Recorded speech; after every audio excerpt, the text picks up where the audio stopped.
Once enough players join, the race is on. Races last just a couple of minutes and are fully automated. Rush Lane is driven by our unique physics-based randomness engine. Starting positions, track segments, and traps are all randomly generated, and we've tested over 10,000 races to ensure no player has any advantage over another. Cheer on your racer as they scream down the winding city streets and through mysterious alternate worlds filled with dangerous traps and pitfalls. The first player to cross the finish line wins the biggest share of the prize pool. But don't worry, the top few finishes are also in the mix to win. The exact number of winners will change depending on how many players were in the race. The more players, the more winners. Rush Lane is live 24 hours a day, 7 days a week, so you can jump into the action anytime you want. Good luck out there, racers. Only on Rivalry.com.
In my opinion, Group D looks like one of the most clean-cut we actually have right now. I think there's 3 front-runners and some underdogs, sure. But those underdogs, they're hungry. They want to prove themselves. But ultimately, I feel like Liquid, Cloud9 and Furia should be the teams going through here. There's also some domestic rivalry going on there as well with EG and Liquid, of course. But I think that one's pretty clean-cut. Group D, in my opinion, should be how the analysts see it, how the fans see it. We should see the top 3 go through, no problem. Fingers crossed, who knows? I would love to be able to call Cloud9 actual contenders for the trophy. It'd be great. I think a lot of people would. But unfortunately, it's almost like we know too much now about this team. They had like a period coming out of COVID where there was like a grace period that everyone was waiting for them to ramp up. And we've just seen too many examples of them not able to reach those kind of championship peaks. Even if you look back on the Dallas win, honestly, there's a lot of teams with stand-ins and with different situations there. But outside of Dallas, every kind of tournament they've went to has been like, yeah, it's good, but it's still kind of an underperformance. So coming into this, I think you can consider them favorites for the group to get out of the group, but I think there's a lot of teams that might not even be as good that look more impressive, that actually you enjoy seeing the progression. With Cloud9, they still just seem like stuck, like the wheels are spinning, but they're not getting any traction. I think there's a really good chance that Furia would reach the playoffs. Obviously, they had some problems maybe like a year ago. They brought in Safe in the beginning of this year. And right away, we saw great results. I mean, we saw what happened in Antwerp. They got to the playoffs. So I think here, considering that they are the best South American team, and we know how good the Brazilian scene is right now, I think they will reach the playoffs. Movistar Riders, towards the tail end of last season, put Spanish Counter-Strike on the map. That was the top of the mountain for them, the best we've ever seen from the region, and it was something to get excited about. The fact that they won ESL Challenger in Valencia, then went straight forward to Cologne and were able to make it all the way to the semi-finals, play some matches on the stage, and were only toppled by FaZe, the eventual winners. I think there was some excitement around the Riders, but now, losing some Pius to Ents, it's a big hit. When you lose somebody that's the star AWPer of your team and you have to bring in new blood, a new name, Martinez, it's not going to be easy to get the ball rolling. So from this point forward, for the Movistar Riders, I think the jury's out. We need to wait and see what type of Counter-Strike they're going to bring here to ESL Pro League Season 16, because so far their official results haven't been looking very good.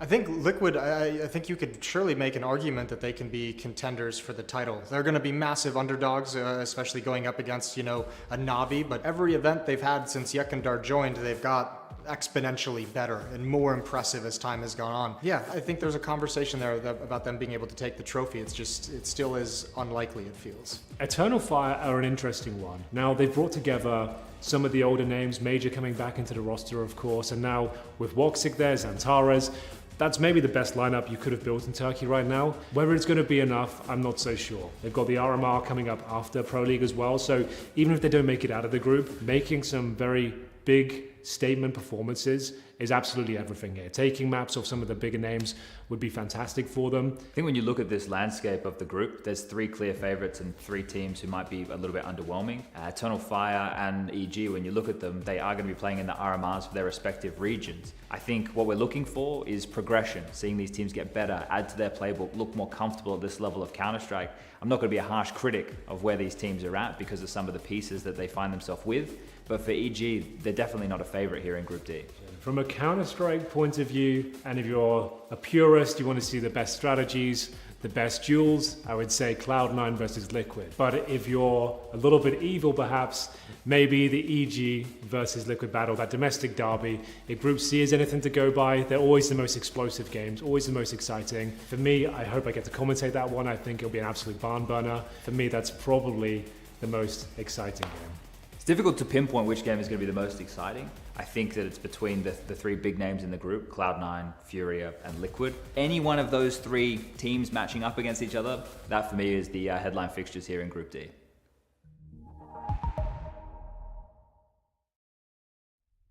3, 2, 1.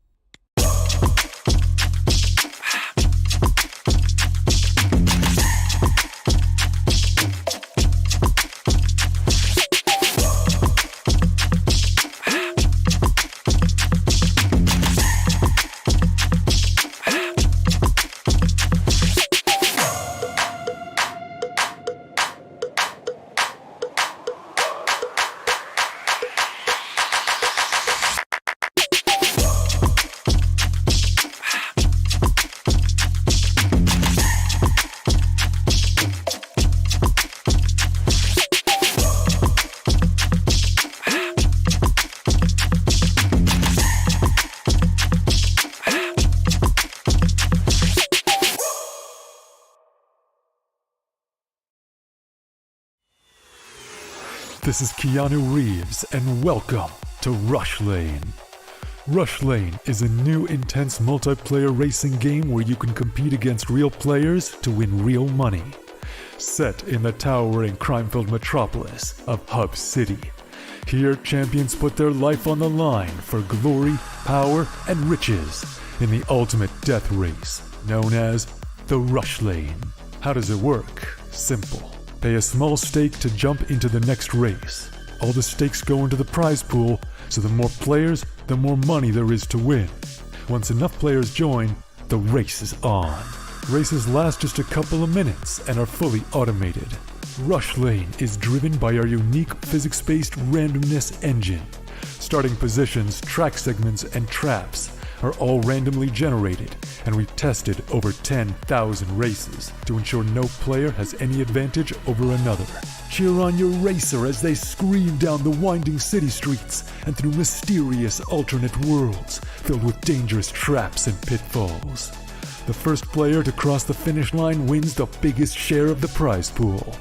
But don't worry, the top few finishes are also in the mix to win. The exact number of winners will change depending on how many players were in the race. The more players, the more winners. Rush Lane is live 24 hours a day, 7 days a week, so you can jump into the action anytime you want. Good luck out there, racers. Only on Rivalry.com.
In my opinion, Group D looks like one of the most clean-cut we actually have right now. I think there's 3 front-runners and some underdogs, sure. But those underdogs, they're hungry. They want to prove themselves. But ultimately, I feel like Liquid, Cloud9 and Furia should be the teams going through here. There's also some domestic rivalry going on there as well with EG and Liquid, of course. But I think that one's pretty clean-cut. Group D, in my opinion, should be how the analysts see it, how the fans see it. We should see the top 3 go through, no problem. Fingers crossed, who knows? I would love to be able to call Cloud9 actual contenders for the trophy. It'd be great. I think a lot of people would. But unfortunately, it's almost like we know too much now about this team. They had like a period coming out of COVID where there was like a grace period that everyone was waiting for them to ramp up. And we've just seen too many examples of them not able to reach those kind of championship peaks. Even if you look back in the Dallas win, honestly, there's a lot of teams with stand-ins and with different situations there. But outside of Dallas, every kind of tournament they've went to has been like, yeah, it's good, but it's still kind of an underperformance. So coming into this, I think you can consider them favorites for the group to get out of the group, but I think there's a lot of teams that might not even be as good that look more impressive, that actually you enjoy seeing the progression. With Cloud9, they still just seem like stuck, like the wheels are spinning, but they're not getting any traction. I think there's a really good chance that Furia would reach the playoffs. Obviously, they had some problems maybe like a year ago. They brought in Safe in the beginning of this year. And right away, we saw great results. I mean, we saw what happened in Antwerp. They got to the playoffs. So I think here, considering that they are the best South American team, and we know how good the Brazilian scene is right now, I think they will reach the playoffs. Movistar Riders, towards the tail end of last season, put Spanish Counter-Strike on the map. That was the top of the mountain for them, the best we've ever seen from the region, and it was something to get excited about. The fact that they won ESL Challenger in Valencia, then went straight forward to Cologne and were able to make it all the way to the semi-finals, play some matches on the stage, and were only toppled by FaZe, the eventual winners. I think there was some excitement around the Riders, but now, losing some Pius to Ents, it's a big hit. When you lose somebody that's the star AWPer of your team and you have to bring in new blood, a new name, Martinez, it's not going to be easy to get the ball rolling. So from this point forward, for the Movistar Riders, I think the jury's out. We need to wait and see what type of Counter-Strike they're going to bring here to ESL Pro League Season 16, because so far their official results haven't been looking very good. I think Liquid, I think you could surely make an argument that they can be contenders for the title. They're going to be massive underdogs, especially going up against, a Navi, but every event they've had since Yekandar joined, they've got exponentially better and more impressive as time has gone on. Yeah, I think there's a conversation there about them being able to take the trophy. It still is unlikely, it feels. Eternal Fire are an interesting one. Now, they've brought together some of the older names, Major coming back into the roster, of course, and now with Woksik there, Zantares, that's maybe the best lineup you could have built in Turkey right now. Whether it's going to be enough, I'm not so sure. They've got the RMR coming up after Pro League as well, so even if they don't make it out of the group, making some very big statement performances is absolutely everything here. Taking maps off some of the bigger names would be fantastic for them. I think when you look at this landscape of the group, there's 3 clear favorites and 3 teams who might be a little bit underwhelming. Eternal Fire and EG, when you look at them, they are going to be playing in the RMRs for their respective regions. I think what we're looking for is progression, seeing these teams get better, add to their playbook, look more comfortable at this level of Counter-Strike. I'm not going to be a harsh critic of where these teams are at because of some of the pieces that they find themselves with, but for EG, they're definitely not a favorite here in Group D. From a Counter-Strike point of view, and if you're a purist, you want to see the best strategies, the best duels, I would say Cloud9 versus Liquid. But if you're a little bit evil perhaps, maybe the EG versus Liquid battle, that domestic derby. If Group C is anything to go by, they're always the most explosive games, always the most exciting. For me, I hope I get to commentate that one. I think it'll be an absolute barn burner. For me, that's probably the most exciting game. It's difficult to pinpoint which game is going to be the most exciting. I think that it's between the 3 big names in the group, Cloud9, Furia, and Liquid. Any one of those 3 teams matching up against each other, that for me is the headline fixtures here in Group D.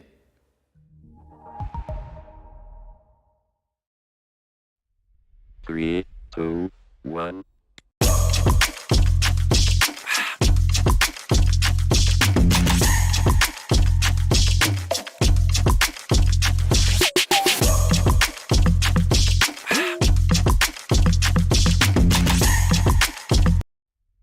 Three, two, one.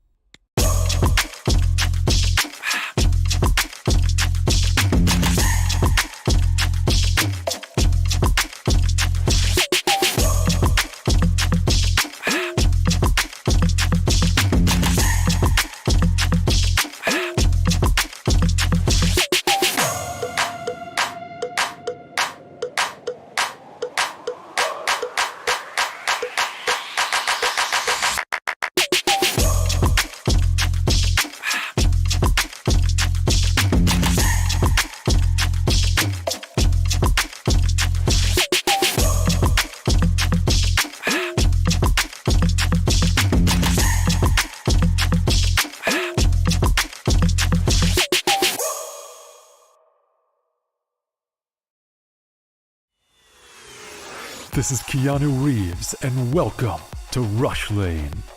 Rush Lane is a new intense multiplayer racing game where you can compete against real players to win real money. Set in the towering crime-filled metropolis of Hub City. Here, champions put their life on the line for glory, power, and riches in the ultimate death race, known as the Rush Lane. How does it work? Simple. Pay a small stake to jump into the next race. All the stakes go into the prize pool, so the more players, the more money.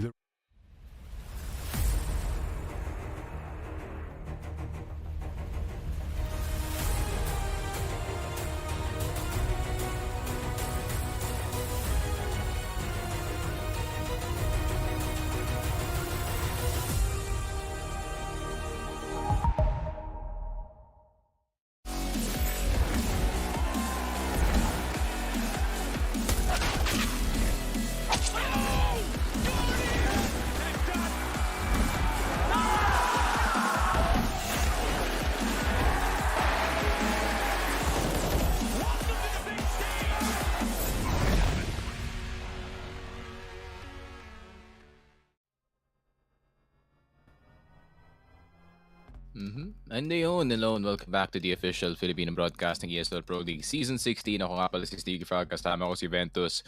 First series of the day, Movistar Riders versus Cloud9. Cloud9 of course, 2-0 dito sa ating group stage, and Movistar Riders unfortunately 0-2 losing to Liquid and Furia. Pero bago nga pala sa lahat, I think pwede tayo mag-bet dito sa ating game. Of course, we're gonna bet on the best betting website in the world, rivalry.com, rivalry.com/LupongWXC for up to $200 deposit bonus and 10k PHP as well. Pero titignan pa natin. Cloud9, Movistar Riders. Feeling ko Cloud9 maybe are just gonna take this one. They've been looking like the best team easily dito sa kanilang group. So I think sila na lang yung makakakuha nito. Yep, and usually, no, pagka may mga 0-2 all throughout this tournament, pag meron tayong 0-2 na record pagdating sa third day, usually maipapanalo nila yun. Pero, tignan natin na kasi Movistar Riders, very, very shaky yung laruan nila kahapon against Furia. They've lost 0-2, and yung first map nila, which is the Ancient, very, they got destroyed instantly. Like, the score for that map was 16-3. So, they only got 3 rounds all throughout that map. Pero, against Cloud9, medyo mahirapan sila. So, I think we are going with Cloud9 para sa ating bet. And guys, you can use our promo code LupongWXC sa ating rivalry.com for a bonus up to a $200. And ayun, I think let's just wait for our players, and meron na ata tayong map picks. Meron na bang map picks? Yep, I think meron ng map picks. It is gonna be Inferno. First map. Against Cloud9, bro? I don't know about that. I mean, Inferno, medyo questionable para sa akin. I think Movistar. I think They yung picked Inferno. one of the most positive, I think the only positive things that you can take away galing dun sa kanilang last series is Martinez top fragged, which is yung bago nilang player dito, replacing itong si Sanpeos. Obviously, Sanpeos going into Ents didn't really bode well for him dito sa Pro League, pero hopefully it does after the tournament itself. Pero ayun na nga, Movistar medyo humina nga sila dito, 0-2 dito sa ating group, losing to Liquid, who are looking really good actually so far dito sa ating group stage. 2-0 nga ang kanilang record dito, and getting destroyed by Furia, kagaya nga na sinabi mo in Movistar. Medyo they look kind of weak going into yung series na to. And ito na nga, pinapakita na yung map picks natin. First map is going to be Inferno. Second map is going to be a Vertigo. Cloud9 pick yun. And for the decider map, we are heading to the classic, the all-time favorite, Mirage, dito sa ating series. And I think this would be a 2-0 in favor of Cloud9. Dahil, kagaya sabi mo, medyo shaky. And of course, very, very big impact yung pagkawala ni tropang Sanpeyus dito sa ating Movistar Riders. Pero it's all up to Martinez to try to carry, and Dub1G nakita rin naman natin kung paano mag-carry itong si Dub1G natin. Pero Alex, the IGL against Nafani, I think Nafani will have the edge in terms of kumbaga parang IGL standoff. Pero we'll see. And I think the big thing, no, para dito sa Cloud9 is Hobbit performing dito sa ating mga recent games, being that lurk/entry para sa kanyang team. Not just that, Nafani, you know, he had that one bad game, pero the rest is actually really well played galing sa kanya, and the rest of the squad stepping up to the plate. Shiro as well. Grabe naman, the usual Shiro form. Nakikita natin dito, the second best upper in CIS, as we do say. Pero Cloud9, in really good form. Yun nga, going into this one, Movistar could not say the same para sa side nila. Pero Cloud9, with the way that they played the past two series nila and how consistent they are, I think they can easily beat it on Movistar Riders. Yep. And we are heading to our pistol round. Tignan mo naman, Mopos will try to anchor this banana. On its own, it's going to be the 4-man stack for the side of MRS. Tignan natin if they can do something about the penetration na gagawin netong ating Cloud9 players. They have 1 smoke and 2 flash. 1 need to work with. Pero Deaths gets tagged. Pero the crossfire is gonna do it for the side of MRS. Pero Hobbit from this balcony area will be able to take down 2, and Shiro as well. Oh my goodness, on point yung players ng ating Cloud9, and now 2v3 situation. Here comes the rotation. Magkakaroon pa nga ng cut para kay Kuya mo Hobbit. Pwede ma-take down si Martinez natin. Actually, si Mopos pala. Pero it's all up to Dub1G holding towards his moto air natin against the 3 remaining players natin Cloud9. And so far, na-destroy nila yung 4-man stack netong MRS towards this A side. Pero Dub1G gets spotted down, and with that, Shiro will be able to take him down. You know, this is the new Cloud9 T side that we have been seeing for the past few games. Para sa side nila, mas nagiging aggressive na sila kumbaga pagdating sa kanilang mga take, and they are not stopping anytime soon dito sa ating game. Grabe naman yun. Just the swarm towards the side happening so fast, hindi makareact in time ang kalaban. And there it is. Just the entire squad wiping. Hobbit na naman, getting that opening pick despite the 2 opening kills dito ng Movistar. Pero Martinez, man, grabe naman, this guy has been really good in the past series as well, pero maybe he's trying to be that carry para dito sa MRS, just like how yun nga si Sanpeyus back then binubuhat niya yung Movistar dito with his hopping. Yep, and looks like it's going to be the B setup. Pero this could be a good read again coming in for the MRS. Pero C9 not holding down, not stopping at any point against the MRS natin. Uy, Axel, medyo napatagal lang yung kanyang mga pag-smoke. And he gets tagged down to 86 HP, and he needs to go for this entry with the help of Nafani using this Mach 10 just to try to farm for some economy.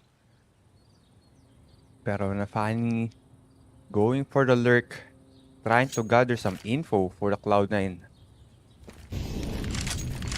I think nakapag-rotate na rin itong si Martinez all the way to this library area natin. Pero Nafani checking every corner. And actually, kailangan nila makalusot dito. Narinig.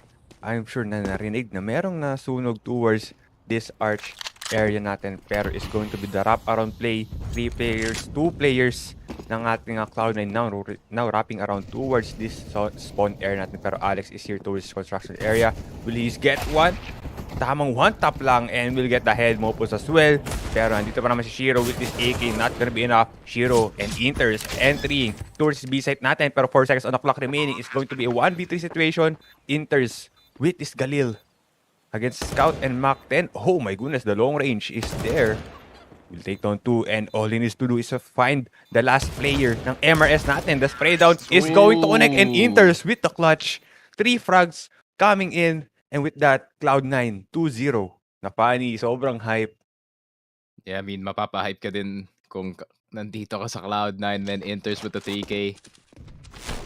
Man is usually quiet dito sa start ng ating game. Pero yun nga, sinalba ang game para sa kanyang team. It's a pretty rough start para dun sa Cloud9 but a better finish. Galing dito kay enters a master with the Galil. Ay, grabe naman yun. A really high play para dito sa Cloud9. That's gonna catch them a lot of momentum. Yep, and eco ron tayo for the side of MRS, and since they decided to go for the force buy and Shiro just doing what Shiro does do best, entering for his teammate with his Mac pen. Pero Axel, he spots one as well, pero magkakaroon na nga ng rotation with the help of Martinez all the way to this coffins area natin, pero not gonna be enough dahil ang ating Cloud9 looking towards this A side push. It is up to Dets and Dev1G to try to land some crispy headshot. Uy, nakita ni Shadow. All needs to do is to go for this free fire, and there you have it. Habit matatag down siya down to 63 HP. Pero Shiro, this is going to be a close range battle. We'll take on to, and that is the B side open. Pero Inters, hindi sila titigil dito. Alam nila kung nasa last player. Netong ating MRS na nag-hold pa rin towards his A side, pero they need to check this close angle corner.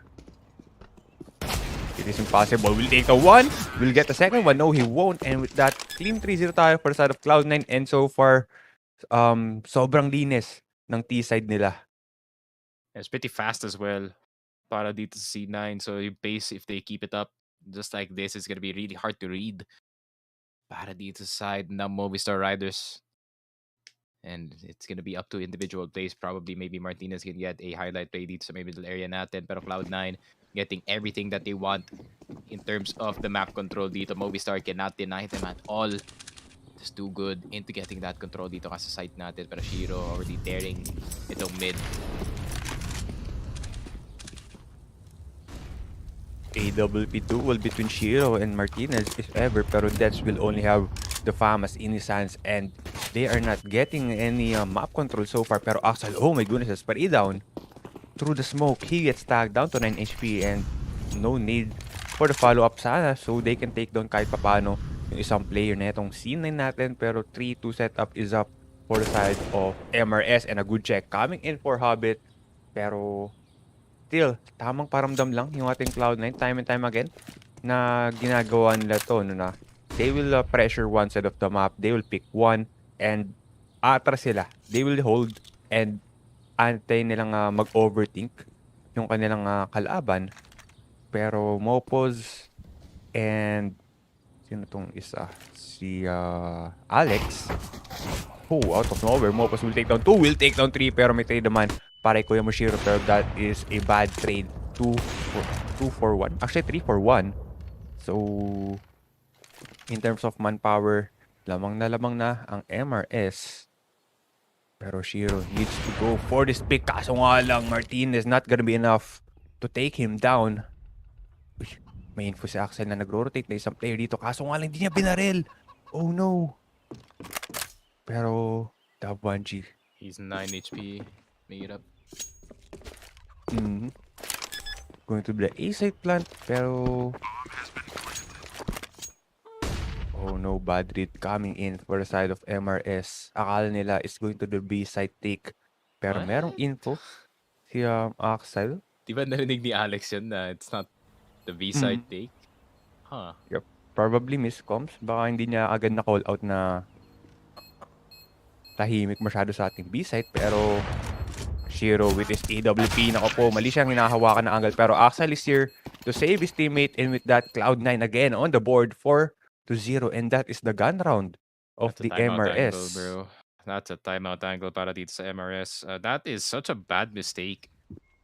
It's not even yung fault ng nag-hold dito sa A. That was actually Alex just conveying sa kanyang teammate. It might be a B take na ka dito. It's a really big risk to go for. Pero knowing itong si Shiro naka-off, once they got the bomb down dito na nga sa ating site, pwede na lang i-hold itong half-pit area natin dito. And nakikita naman, they were just waiting for that timeout, man. But I think it's gonna come dito sa ating next round as soon as the guns are gonna be saved, or rather, yung guns are gonna be at least try to do some damage dito sa economy ng ating MRS, but C9 so far, despite losing some guns, doing a really good job kind of just cleaning up dito sa ating game. Ang galing nila pagdating sa mga scenarios na they still have 2 members, so there's still a lot more presence dito sa ating mapa.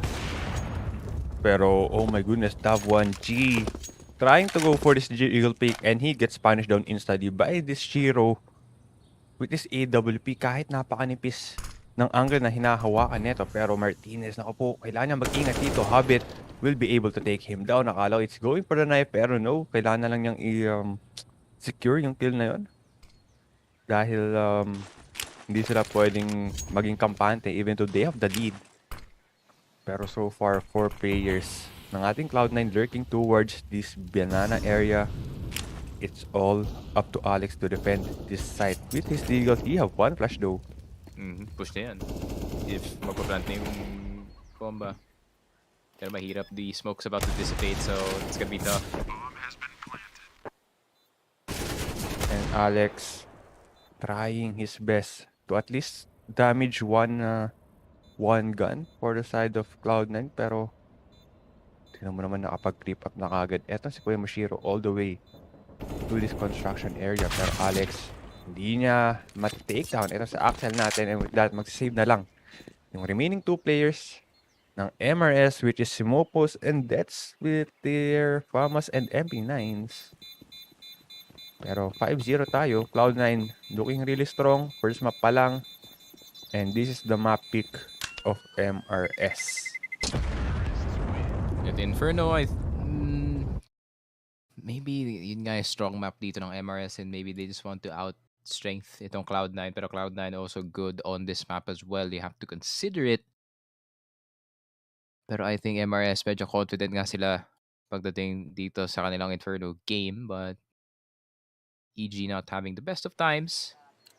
Doon nga sa ating Cloud9 when they played Inferno earlier dito sa ating group stage, and Cloud9 seems like they've just cleaned up yung kanilang act. Less mistakes this time compared to sa EG game, that's for sure. EG game 16-12 yung score, and EG medyo nakakapak pa sila dito, pero pagdating dito sa D-side ng C9, they've cleaned up a lot yung kanilang mistakes dito, with the exception of yung kanina, yung na-spray down sila. But I think now this is really good. I mean, meron na silang control dito sa banana area so quickly.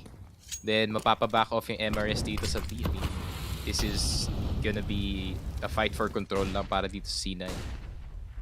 And time and time again, yun yung maling ginagawa na itong MRS. They are giving too much map control for the Cloud9 players natin. Tignan mo naman, kanina nakapag-push out rin sila easily all the way to this car area natin or the barrel area natin. Pero they are trying to push towards this A site, and that's going to be the pop flash. The check is there. Hobbit will take down 1. Kaso nga lang, Dav1G still alive, and there you have it. Hobbit will take down 2, and now it's all up to Mopos and Alex.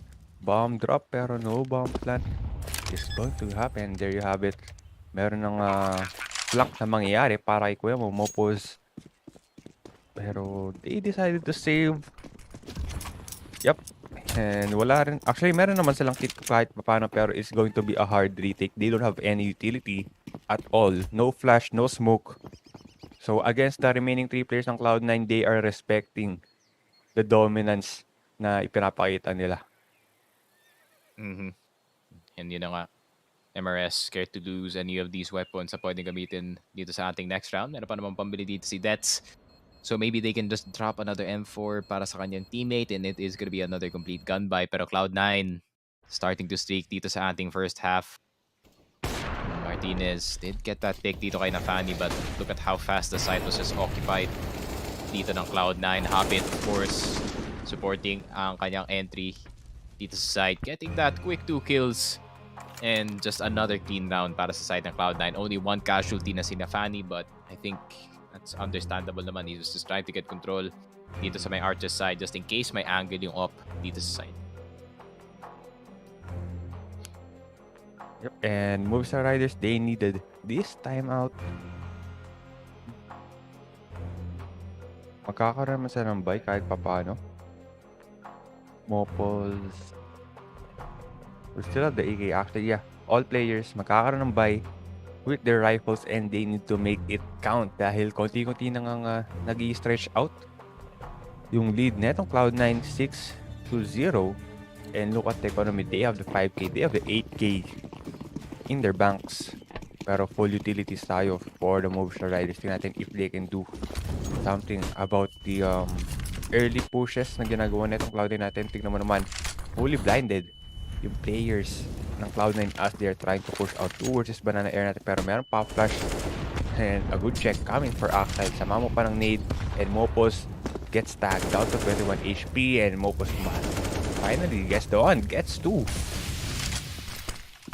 Even though he's low on HP. Oh my goodness, Shiro fully blinded pero still manages to land that AWP shot and it's all up to Alex to defend his B site. They need to rotate someone over galing dito sa A. So that is gonna be yun si Dets nga. Perfect position galing dito sa side ng Cloud9. They still have one more player to work with full util. Si Inters pwede pa niya nga i-flash itong right side, but I think the smart play here would just be to take itong B side knowing na napakadaming dangerous angles dito sa A ang pwede mangyari dito. So might as well just try and set dito sa B. But only Inters has most of the utility para sa kanyang team. So itong Coffins is gonna be covered up and itong CT is gonna be covered up, but they're gonna be concerned sa baka elevated the positions, especially itong si Alex, which can cause them trouble. And that's going to be the nade. Pero Alex with off angle boost will be able to take on si Hobbit.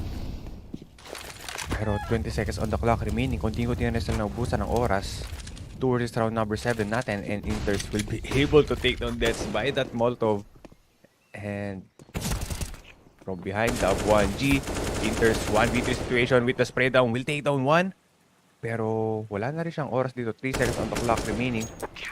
And he will have no choice but to save this AK. And a good hold coming in for the side of MRS. Medyo nadali nila kahit papano yung B-side push. You know, I mean, Mopo's stellar job of just staying alive dito sa may banana area natin in between the Molotovs.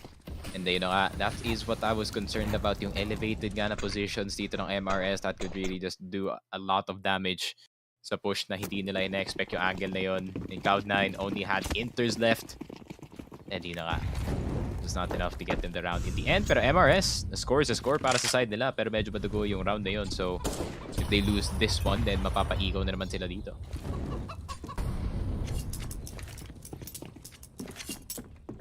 That's 6-1. Yun yung sinasabi ko kanina na kulang sa MRS natin. They need to play aggressive just to get the map control. And yun yung ginawa kanina neto ni Mopos. Getting that crucial 2 frags agad. Even though he is down to 2 HP. Pero this time around, play for picks pa rin for the side of Cloud9. Habit, tamang wallbang lang pero walang nakaboost towards this A. Short pero may idea na. Yeah, I think that is the 1G na meron nag-alert up towards this apartments area. 3 players ng Cloud9 natin now trying to push towards this banana area. Ang mga katapat nila dito is going to be a Mopos as usual. And Alex Ako po, medyo low on utility na yung ating MRT na Mamadeo nag 3-4 flash to work with and 1 Molotov to try to delay the push na itong Cloud9 natin. Pero here comes the rotation. Martinez trying to go for the help with his teammate and Alex. Nako po, he spots 1 pero he gets spotted down as well. No trade whatsoever. Mopos will take down 2 Mopos just going online for this MRS natin. Will take down 3. Oh my goodness, this could be the ace. Pwede pa siya maka-ace dito pero Inters will try to deny that 4th frag for Mopos. Molotov will be out pero look at this, the flank. And just like that, a good round again for the side of MRS. Wala na rin silang oras. Time and time again, dinidelay yung push net ng Cloud9. Lahat ng flicks nilalabas na dito ng MRS in terms of the CT side. So itong si Mopos is trying to be as slippery as possible para sa kanyang team. Especially dito sa B where an anchor is really well needed. Ngayon na nga nakatalawa na dito yung Movistar Riders are gonna have to time out themselves. I think may bagong plano itong si coach na maybe he's seeing something that Movistar doesn't. Pero Cloud9 on their last buy dito sa ating round, barely any util para dito kay Nafani. Pero I think mabibikin lang siya dito ng kanyang mga teammates, knowing that he is gonna set up for his team or he might be the first one in. Either way, they need to get yung opening frag nga dito. I mean, Movistar has been getting that first move. Pero Cloud9, they're just one pick away from taking another round dito sa ating board. Mapapastabilize pa nila ang economy nila possibly dito. Pero Movistar starting to fight back. Mas nakakontest na nila yung banana at this point. And not just that, yung B-side defense nila is actually really good. Yep. And as usual, early utility presence towards banana air natin. Pero the spray down, Dav1G almost getting taken down to 16 HP by that spray down na ginagawa netong Cloud9 through the smoke. Pero looks like it's going to be the 4-man stack for the side of MRS towards this A site natin. Meron silang crossfire setup towards this mid area. Pero tatlo. Oh no, that's down to 18 HP and narinig ito ni Fanny for sure, and Inters nakapag-push out na nga rin siya towards the boiler natin, pero MRS just getting destroyed. Ang ganda ng molotov na ibinato netong Cloud9 just to try to flash out yung players na nag-hold ng crossfire, pero Mopos from the spawn area natin will be able to take down etong si Nafani. Now 3v3 situation, Axel will try to rotate the bomb towards B side, and ang makakaharap niya dito is going to be a Mopos na time and time again nakita naman natin mainit siya. Tingnan mo naman, he is leading the frag for the side of MRS. 9 frags.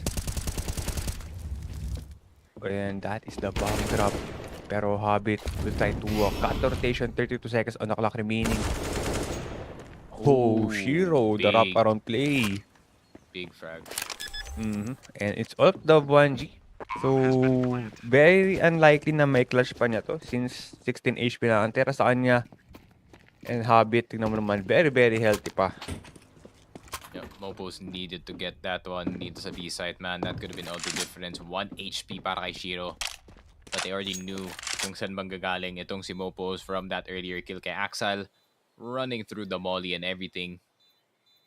That's really unfortunate. 1 frag away from just closing it out itong MRS. But unfortunately, Dav1G na lang natitira. Really good anticipation dito sa kapilang side by Hobbit to get another kill to make it to 2v2.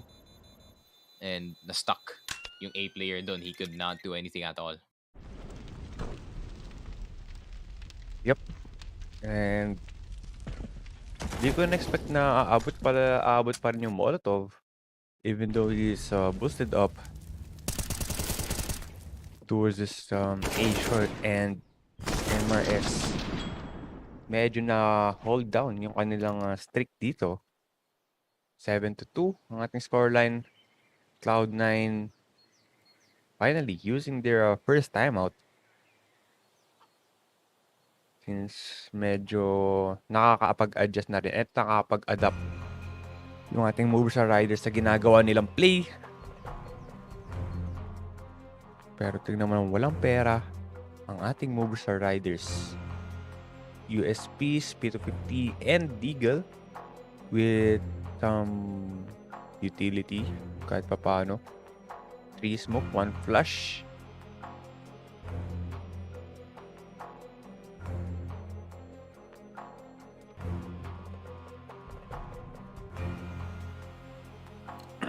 And let's head back into the game. Cloud9 showing dominance dito. 7-2 on the T side, and this is going bad for side of Movistar Riders dahil nakita na rin naman natin kung paano mag-city side yung Cloud9. And hindi yun basta-basta matitibag. Martinez with the help of Dav1G with this AK.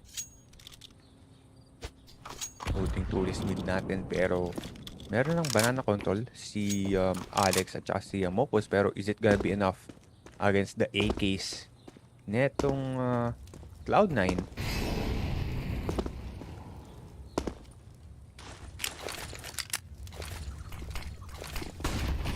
Oh, there goes the pop flash, pero Mopos fully blinded siya dito and he needs to back away.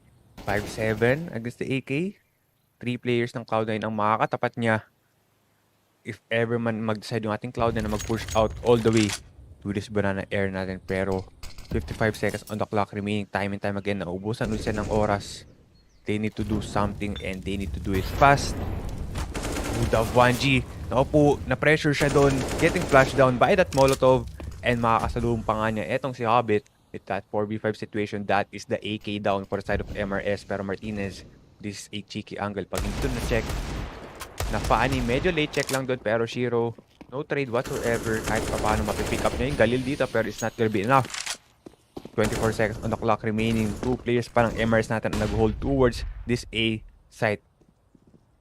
Meron na lang 1 flash yung ating Cloud9 to work with, so they need to make it count. Pero the drop down is here. Gets makapick up pa nga siya ng AK dito, pero Inters is here for the save. And now, Alex, naku po, Alex finally gets taken down in 5 seconds on the clock remaining. The clutch plant dito, and Mopo sees pass 1. Naku po, nag-whiff yung kanyang Galil. Unfortunate whiff coming in for the side of MRS. Nag-steady lang ang kanyang Galil doon. Kind of freezing a bit doon sa gilid ng smoke. That's with a really nice kill. Hindi na-axile. He had the wrong angle, pero napatan agad ang side player dito. Cloud9 likes to take down the time, and it seems like everything is working para sa kanila. 8-2. And yun na nga, almost at the halfway point dito sa ating half, pero round 11 pa lang. Cloud9, they could get so much more rounds. Pero meron ng up dito si Martinez. Possibly a lot more mid-control, kaso di pala ang hanap dito ng Movistar Riders. Pero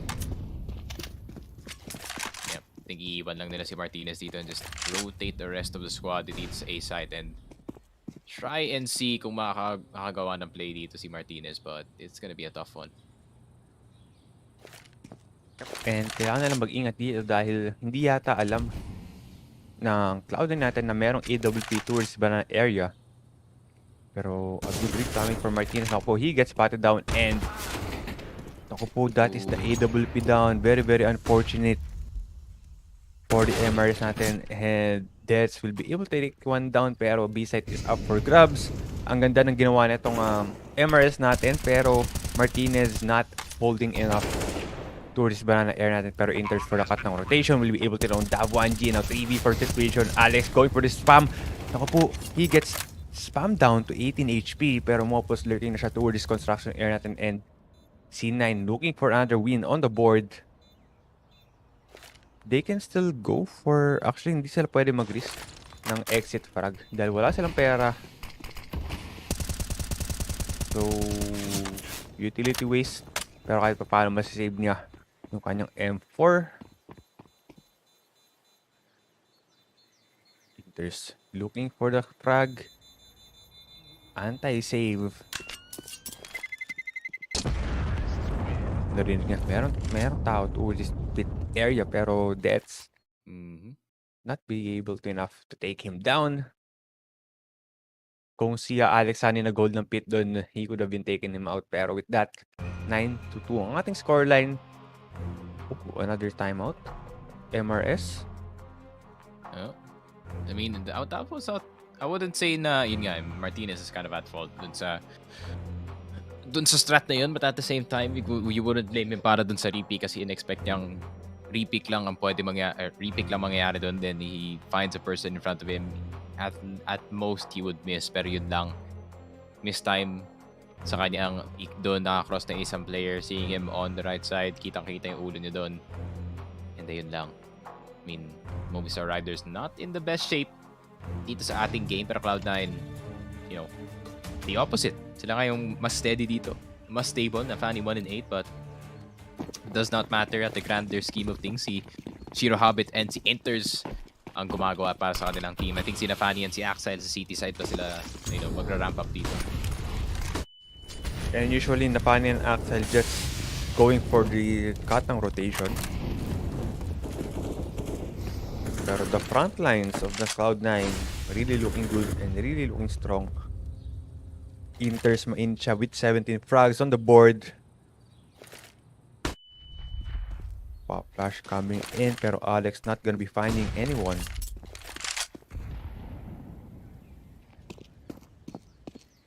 Heavy utility presence towards banana air natin. Pero as usual, play for picks for the side of Cloud9. They are going to play with the time. They still have 1 minute and 5 seconds on the clock. Pero Martinez still trying his best.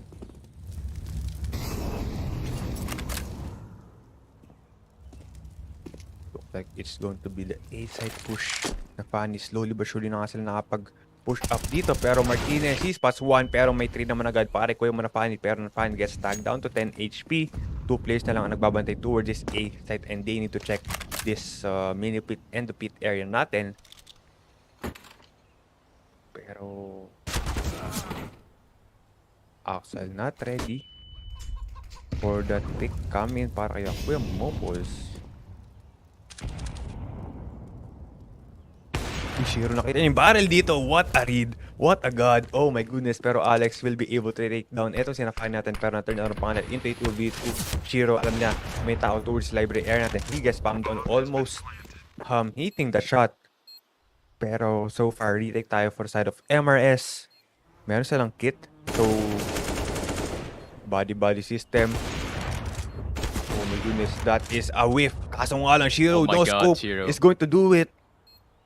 He needs to find the last one. May idea siya kung saan last Spray scene. aim is Etong si perfect Alex as well. natin.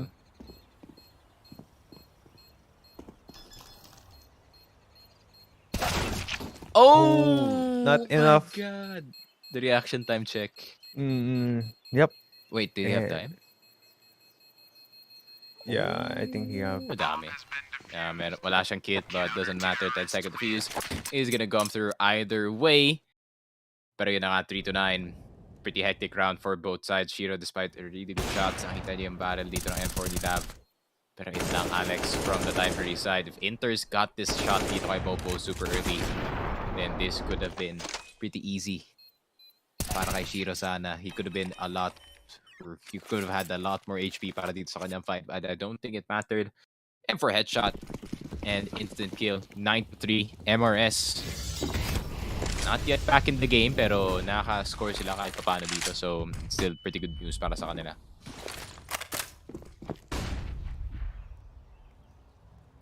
And this time around, 3 players sa ating MRS will try to defend this B site. Pero heavy presence, heavy pressure.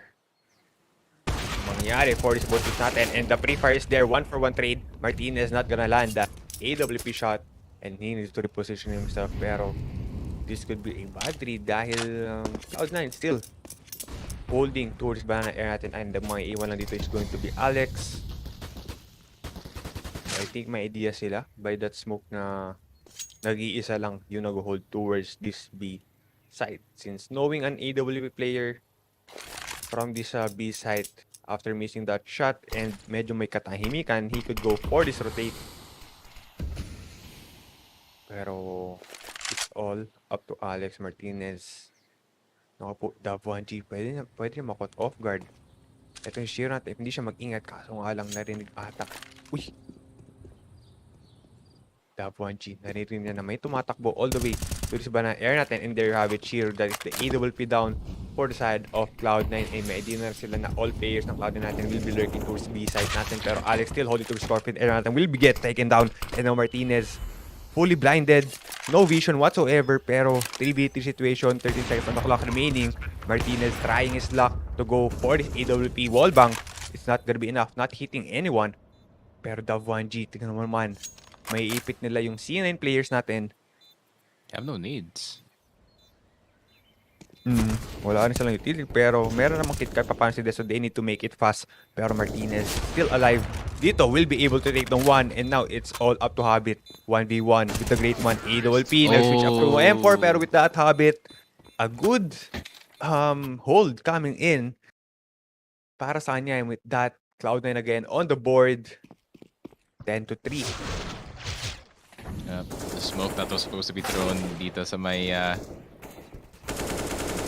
coffin side natin got cancelled. Did not matter anyways. Inters and Hobbit on fire dito sa ating game. Shiro got caught, pero ayun na nga, Hobbit and Inters were there to save the day. Hobbit, or rather Inters, 20-5. dito sa ating game so far, leading the cause para sa kanyang team. But Cloud9 once again another clean round for their sake. MRS no nades para dun sa retake na yun, so it was a bit of a struggle. Oh! Yun. Medyo far back yung pagbato ng flash na yun. And Nafani not fully blinded dito and will take down 2 players. The 1G with this Mag 7. Tingnan natin if he can do something about this kind of buy.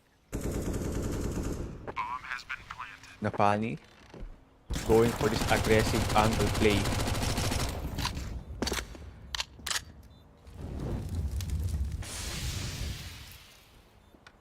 Dalawa yung mga katapat niya dito is going to be 5-7 and Mag 7 if ever. The 1G needs to go for this close range shot and he gets one. So I think hindi na to i-risk ni Axile after that frag, and with that another round tayo for the side of Cloud9. MRS no chance of getting back into this round. Oh, that's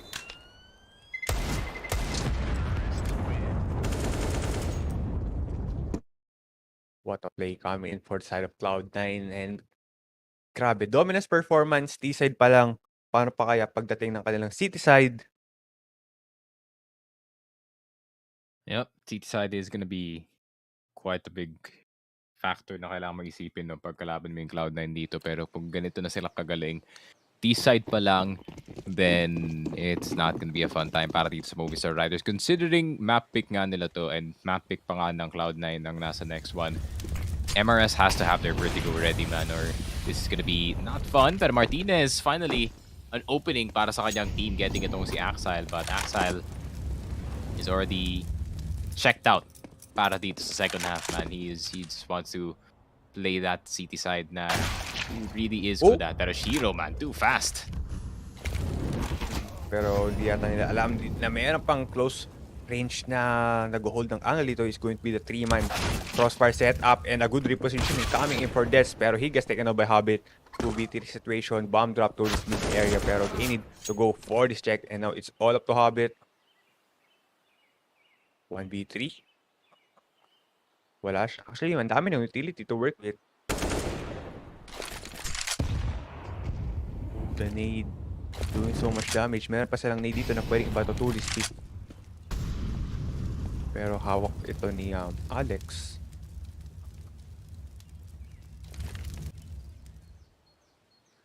Good hold coming in for the 1G with his AWP. And there you have it. MRS, 4 rounds into their city side. And a good half for the side of Cloud9. 11-4. So, medyo no room for error tayo for the side of MRS coming into the next half. Yun na nga, I mean, MRS fully committed dito sa kanilang T-side at this point, and I mean, that's all that they can do at this point, man. Hope for the best na lang dito sa kanilang offense. It's the Cloud9, yung kanilang offense rin is actually really, really effective, especially itong si Inter so far. Leading the cause para sa kanyang team, leading the enemies para dito sa Cloud9. Pero grabe naman, MRS. This is not boding well para sa inyo. City side is going to be given dito sa Cloud9. And from what we've seen dun sa past series dito ng Cloud9, Axile and Nafani are gonna start to heat up, especially dito sa city side where they're allowed to be a lot more aggressive, no? They just need to see if they can get the advantage para sa kanilang team, then just back away, then anchor the site. So, a lot more, which is ironic, no? Kasi city side, you need to defend. Pero para sa akin, I think city side is gonna be that time where you can be a lot more aggressive dito sa ating game. Inters, of course, kita natin 21-6 actually being that rifle para dito sa kanyang team. Movistar Riders though, we're not seeing Martinez heating up, but he's hitting some good shots dito sa ating game. Mopo is leading the cause para sa kanyang team, but not much is gained galing dito sa Movistar Riders. Yep, and if Cloud9 wins this next pistol round natin, it would be the snowball that they needed to finish up etong ating map pick ng Movistar Riders. Pero yung stats dito sa ating Inferno map natin, Movistar Riders, they have a lot of XP playing this Inferno map. They have played 8 games and won 50%. For the side of Cloud9, they only played this map for like 3 games. And they only won 1 time. So, XP-wise, lamang ang Movistar Riders pero yung capability na itong Cloud9 natin, just out-fragging and just dominance performance against the Movistar Riders natin. And Movistar Riders, they need to come up with a strat to shut down yung 3 players netong Cloud9 natin, which is si Shiro, Hobbit, at saka si Inters. Pero once the Fanny and Axile goes online, all 5 players of the Cloud9 will be hard to deal with. Especially, nakita naman natin kung paano mag-lurk si Fanny with the help of Hobbit, the flank potential. Once they get the mid control, they can swarm play etong ating banana area.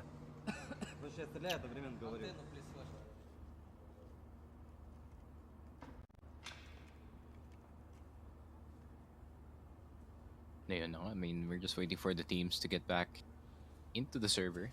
Pero doesn't seem like MRS is too happy, especially considering itong ay map pick nila. They expected to get more dito sa ating game. Vertigo is not gonna bode too well para nga sa side nila. I mean, it's like what the information says. Movistar, medyo may lead sila pagdating dito sa second game. At knowing itong Cloud9, they know how to play Vertigo. They have a history even before 3 months that we have. Meron Previous org nila, no? Previous org nila. And they have a lot of experience of Vertigo. It's just not showing dito sa ating stats. We're going as far back as 3 months ago lang. But if we are going like the entirety of 2022, siguro yun nga, one of the stronger teams pagdating dito sa Vertigo natin is gonna be Cloud9 kasi nga they have pretty high experience and pretty high win rate sa ating mapa. Pero it looks like it's going to the B side rush dito. Chiro with his dual Barretta will be able to take down one and Mopos for the trade. Hobbit, maipit pa nga siya dito. 2-4-2 trade and now 3v3 situation. B side still in the hands of Inters. Pero oh my goodness, the dink. The aim punch as well. Mopos down to 6 HP pero na Fanny. Not gonna be enough pero it's all up to Axile with his dual Barretta. Now pushing up towards this banana. This is a good bomb plant coming in for the side of MRS pero Axel, he needs to check his corners. Wala na rin siyang utility. So, 3 player yung kailangan niyang harapin dito. Anong kanyang gagawin is going to be a hard retake. Exit frag, possibly. Pero if MRS decided to go for this banana exit, they could get punished down easily by this dual Barretta. Pero there you have it. Mohawks, I will take down 2. He's past the 3rd one. Kaso nga lang, not gonna land those shots. And still, a good round coming in for the side of MRS. They won the round pero ubos sila. Yeah. Grabe naman yan. I mean, MRS straight up rushing itong banana area natin. I think I expected more flashes galing dito side ng Cloud9 to set up itong Shiro dito sa may sandbags area natin. But yun na nga, banana area occupied by the MRS side despite the attempt galing dito kay Axel. Maybe trying to go for that timing dito sa likod pero hindi nga gumana. So Cloud9 using the kanilang pistol round. MRS making with the momentum, making it back into the game. 6 rounds lang naman yung kailangan nilang habulin. So, possibly 2 economy reset for side of Cloud9 in order for them to do that. Pero, Shiro with the scout. Oh my goodness! What a shot! Quick scope. Pero may trade naman agad para ikidab 1G. And now, the trade is there. Axel will take them one as well using his Famas. And the force buy from Cloud9 is so far worth it. Mapupush back pa nga nila pabalik etong MRS players natin. Pero I'm not sure if ma-pick up nila yung mga barrel na na-drop towards this mid area. A bit feel free to smoke just to try to cover up the vision na gagawin netong MRS. Oh, the spam kaso nga lang is not gonna be enough. Martes somehow manages to get out alive with 55 HP. Pero they now have the B side control. Martinez with this Galil will be able to take on 3v3 situation. P250 in the hands of Nafani. Deagle pa naman para kay Kuya, may inters. Pero looks like no save. Gusto tong i-try, i-retake ng Cloud9. Meron double pick dito. Pero, what a wide swing coming in for Inters. Getting that one-tap headshot and hindi pa nga mapipick up ni Davanji yung rifle na yun. Pero, unti-unti na siya nabusan ng oras dito. They don't have kit whatsoever. Alex still holding to this new box natin. They need to check this box and there you have it. Pros don't pick. Nako po, pero Davanji will try to go for the spray down and with that MRS winning the round. Yeah, and the force buy as well galing dito side ng Cloud9 is gonna force them to go into the eco going into the next round. Ang ganda na ng shape. Sila dito sa ating round, pero yun lang, naubos sila dito sa my con side natin. No kid to be found as well and wala silang control dito sa CT, forcing itong si Axile and the rest of the members to just play the coffins area the entire time. And 11-6 pa rin. Cloud9 at pako na dito sa 11, but there's no gun buy pa galing sa side nila, so I don't expect them to do anything anytime soon. Pero by close ang sabi dito will be able to take down 1, pero Mopos even though fully blinded siya dito managed to take down 1 and will take down 2. B side. Oh my goodness, Axile. Mga-caught off guard pa nga. Ito si Dawanji. Pero the good angle coming for Inters na turn around pa nila into a 2v2. Pero Martinez with a check, with a spray down. That's the frag that he needed. B side is up for grabs. It's all up to Axile. Pero ang layo pa ng kailangan na puntahan netong MRs natin just to go for this bomb pickup. Pero the info play come in para kay Kuya Modest. They know na walang tao towards this A site. So wala nang choice itong si Axel natin. He can go for the save. Save his nade, save his deagle. Pero na microplay siya na itong 2 players ng MRS.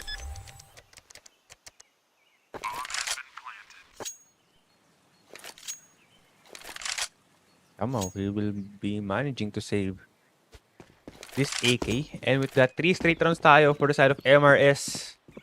No buy naman yung ating Cloud9 all throughout these 3 rounds. Pero coming to the next round, they will finally have their guns. Possibly AWP para kay Shiro. Maybe even an exit frag actually. Merong grenade din tropa natin na si Axile. That is the ang aga. No, actually, sakto. I mean, Martinez is dead. Wow. I mean, what can you do, bro? You really thought na nandun na sila sa corner, pero they just stayed in the side. Smart call, smart late call.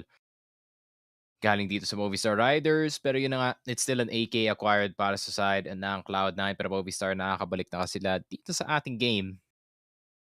Maybe they just need a few more gun buys and they are gonna be back on track, pero Cloud9 and AK in their hands. No op yet, despite na mas meron silang rifle dito, pero si Shiro mapapasave ng onting pera dito. So if he does get 4,750 and dies dito sa ating round, possibly you could see the op, which is so important para dito sa Cloud9, especially pagdating sa mid control. Shiro needs to contest itong si Martinez. Yep.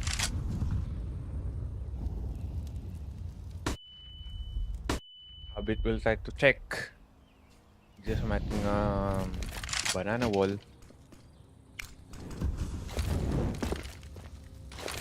Pero so far, MRS 4 rounds away into tying up this map number 1 natin. The 1G will try to go for this entry for his team. Pero not spotting anyone. It's going to be the 2-3 setup coming in for the side of Cloud9. The Fan and Habit will try to hold this B site. Pero it's all up to Mopos. Kita mo naman, he's leading the charge with 18 frags. Meron pa-flash dito. A good pa-flash indeed. Pero the spray transfers there. Nafani will take down 1, will take down 2, will take down 3. Oh my goodness. Kaso nga lang, fully blinded din si Nafani doon. And Des will be able to finish him off. 2v4 situation. This is looking bad for the side of MRS. Saka po Davanji doing whatever he can to try to save this round for the side of MRS. Pero bomb drop. May idea rin sila kung saan manggaling last game. There you have it. Cloud9 finally winning on their gun round. 12-7. And Nafani Kanina malamig siya on their T side and kagaya sabi ni Sneaky kanina, they just want to play the CT. Mhm. You know, I mean, Nafani one flash galing dito kay Hobbit and it changes everything para dito sa Cloud9 and a lot more aggression dito sa banana area ang kailangan dito. Not just that, so many guns removed. Galing dito sa Movistar who's trying to get stuff started dito sa T side, but that denial was just right then and there, and the timeout is gonna Oh come. no. Last time Movistar, out nila. wala na silang timeout, man. Hindi na sila makaka-reset dito.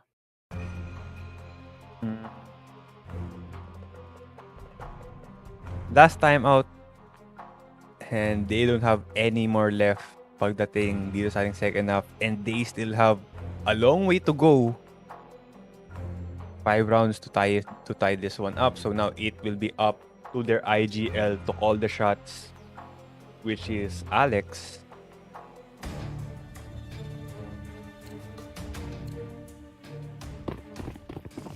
Two AKs, two Tech 9 speed 50.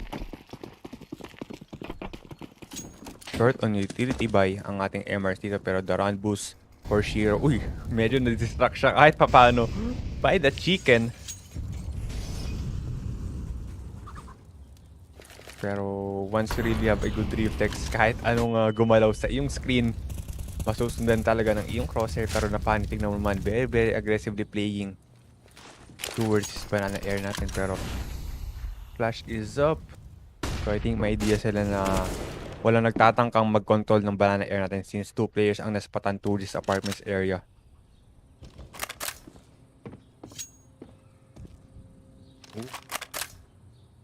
Players, pwede na makot off guard yung MRS dito if hindi sila mag-ingat. Pero with this kind of utilities, MRS can only use this by trying to enter the site. Pero Habit gets spotted on as well. 48 seconds on the clock remaining. No check whatsoever. Nafani, alam na, it's going to be the banana push dito. Pero the spray down is not gonna be enough. Alex will be able to take him down.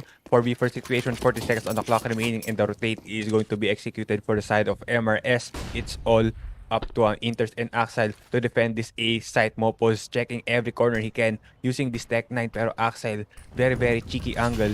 Meron siyang anti-flash position towards this balcony area natin, pero isa na lang ang flash netong ating MRS. Pero Axel will go for the spray down, not gonna be enough. Inters will take down 2 and now 16 seconds on the clock remaining. Inters gets spotted down as well. Wala na siyang bala dito pero may help naman from his teammate. 2v1. Alex needs to stick this one or else he will lose the round. And there you have it. Tech 9 is not gonna be enough. Cloud9 13-7. Yep, and I think this is just gonna be Cloud9 possibly going for their victory lap dito sa ating half at this point. Grabe naman Cloud9. I mean, MRS, I would say they're stuck at 7, pero grabe talaga yung defense nila pagdating dito sa site. Not just that, I mean, Inter's on his own. Nag-dead-delay lang siya dito. He was just ready para kay Alex. Just in case na gusto niya pang pumasok dito sa site.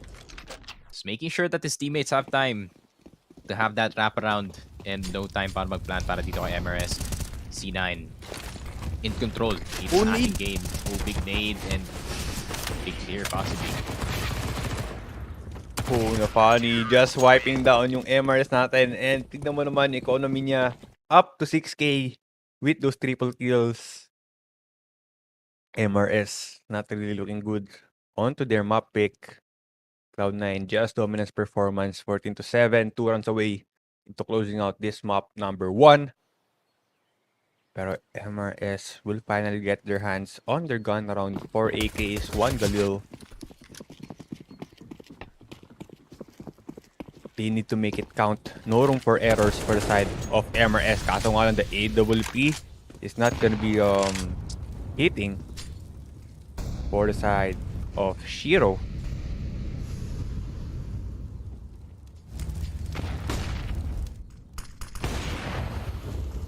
Hero re-aggressing towards mid natin will be able to take one Hobbit as well. And just like that, 3v5 deaths. This is looking really hard round for the MRS natin. Pero Death gets caught off guard dito and Alex will be somehow managing to take down Nafani. Smoke will be up to try to delay the push na ginagawa nitong Emerson. Pero tignan mo naman si Shiro. Ito yung sinabi ko kanina, they can get the mid control and possibly may ipit nila etong ating MRS players. There you have it. It's all up to Martinez. The flick from Shiro is going to connect, and with that Cloud9 map point, 15-7, napako na nila yung MRS sa 7. Ito na nga, Cloud9 taking control dito sa ating game. It seems like wala na magawa yung MRS. At this point, I mean, kahit anong play na gusto nilang ina-attempt dito, there is gonna be an answer para dito sa Cloud9, and the answer was Shiro dun sa round na yun. This straight up push dito sa mid with the AWP. So aggressive, so confident. And MRS, wala na sila magagawa other than to force buy and try and their best to see if kaya pa nilang makagawa dito sa may banana area natin. Pero most likely Cloud9, the nades are gonna start to come in and maybe someone's gonna farm. Oh, no funny. Almost getting the third frag. The 1G gets tagged down to 9 HP, pero is going to the B side push. Hobbit, this is now or never for side of MRS. Will take down 2, and now it's all up to Deaths. Underperformance for the side of MRS. And Shiro again, out of nowhere, will be able to finish him off with that. Cloud9 wins this map, number 1 natin. They only need to win one more map, which is the Vertigo. Map pick naman nila yon. So, MRS not really good on to this series. Yeah. I think Movistar nga after yung turn ng half, they did not really look good sa ating game. There were some really good frags, really good highlight plays galing nga sa kanila, but it wasn't enough because Cloud9, the consistency is still there para sa side nila as soon as they see they can get into the side, and as soon as they see an opportunity to make a play nga dito sa ating mapa, they just go in, no hesitation tasks.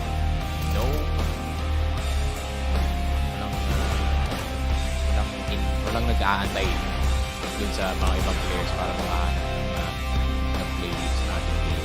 Then they just go for they just go for it, man. Yun na yung masasabi ko dito. Pero Cloud9 looking so good so far. Dito sa ating group stage, already 1-0 up against dito sa Movistar. Second map is gonna be Vertigo. So di pa natin alam. I mean, it could go either way, pero dahil nga sa form nila ngayon, I think Cloud9 might just take it. And Cloud9 parang they will stand a chance against the big team na nasa taas nila, no, which is the Navi and the FaZe Clan. So as long as they keep up this kind of gameplay and yung init nila all throughout this tournament, there's a chance na they can get the championship if ever. Pero it's too early to say. Meron pa tayong playoffs na mangyayari. So, I think we'll be taking a very, very short break. Pagbalik natin, more CSGO action tayo between Cloud9 and Movistar Riders. Pause for gaming. We'll be right back. Don't go away. 2, 1.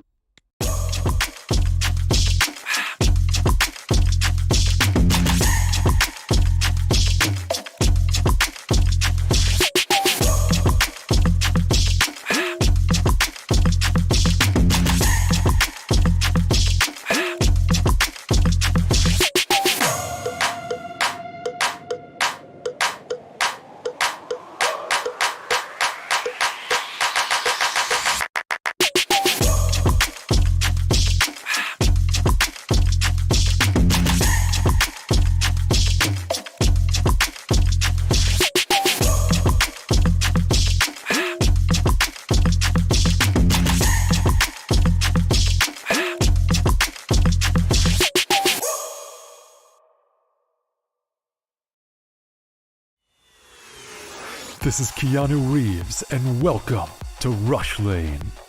Rush Lane is a new intense multiplayer racing game where you can compete against real players to win real money. Set in the towering crime-filled metropolis of Hub City. Here, champions put their life on the line for glory, power, and riches in the ultimate death race, known as the Rush Lane. How does it work? Simple. Pay a small stake to jump into the next race. All the stakes go into the prize pool, so the more players, the more money there is to win. Once enough players join, the race is on. Races last just a couple of minutes and are fully automated. Rush Lane is driven by our unique physics-based randomness engine.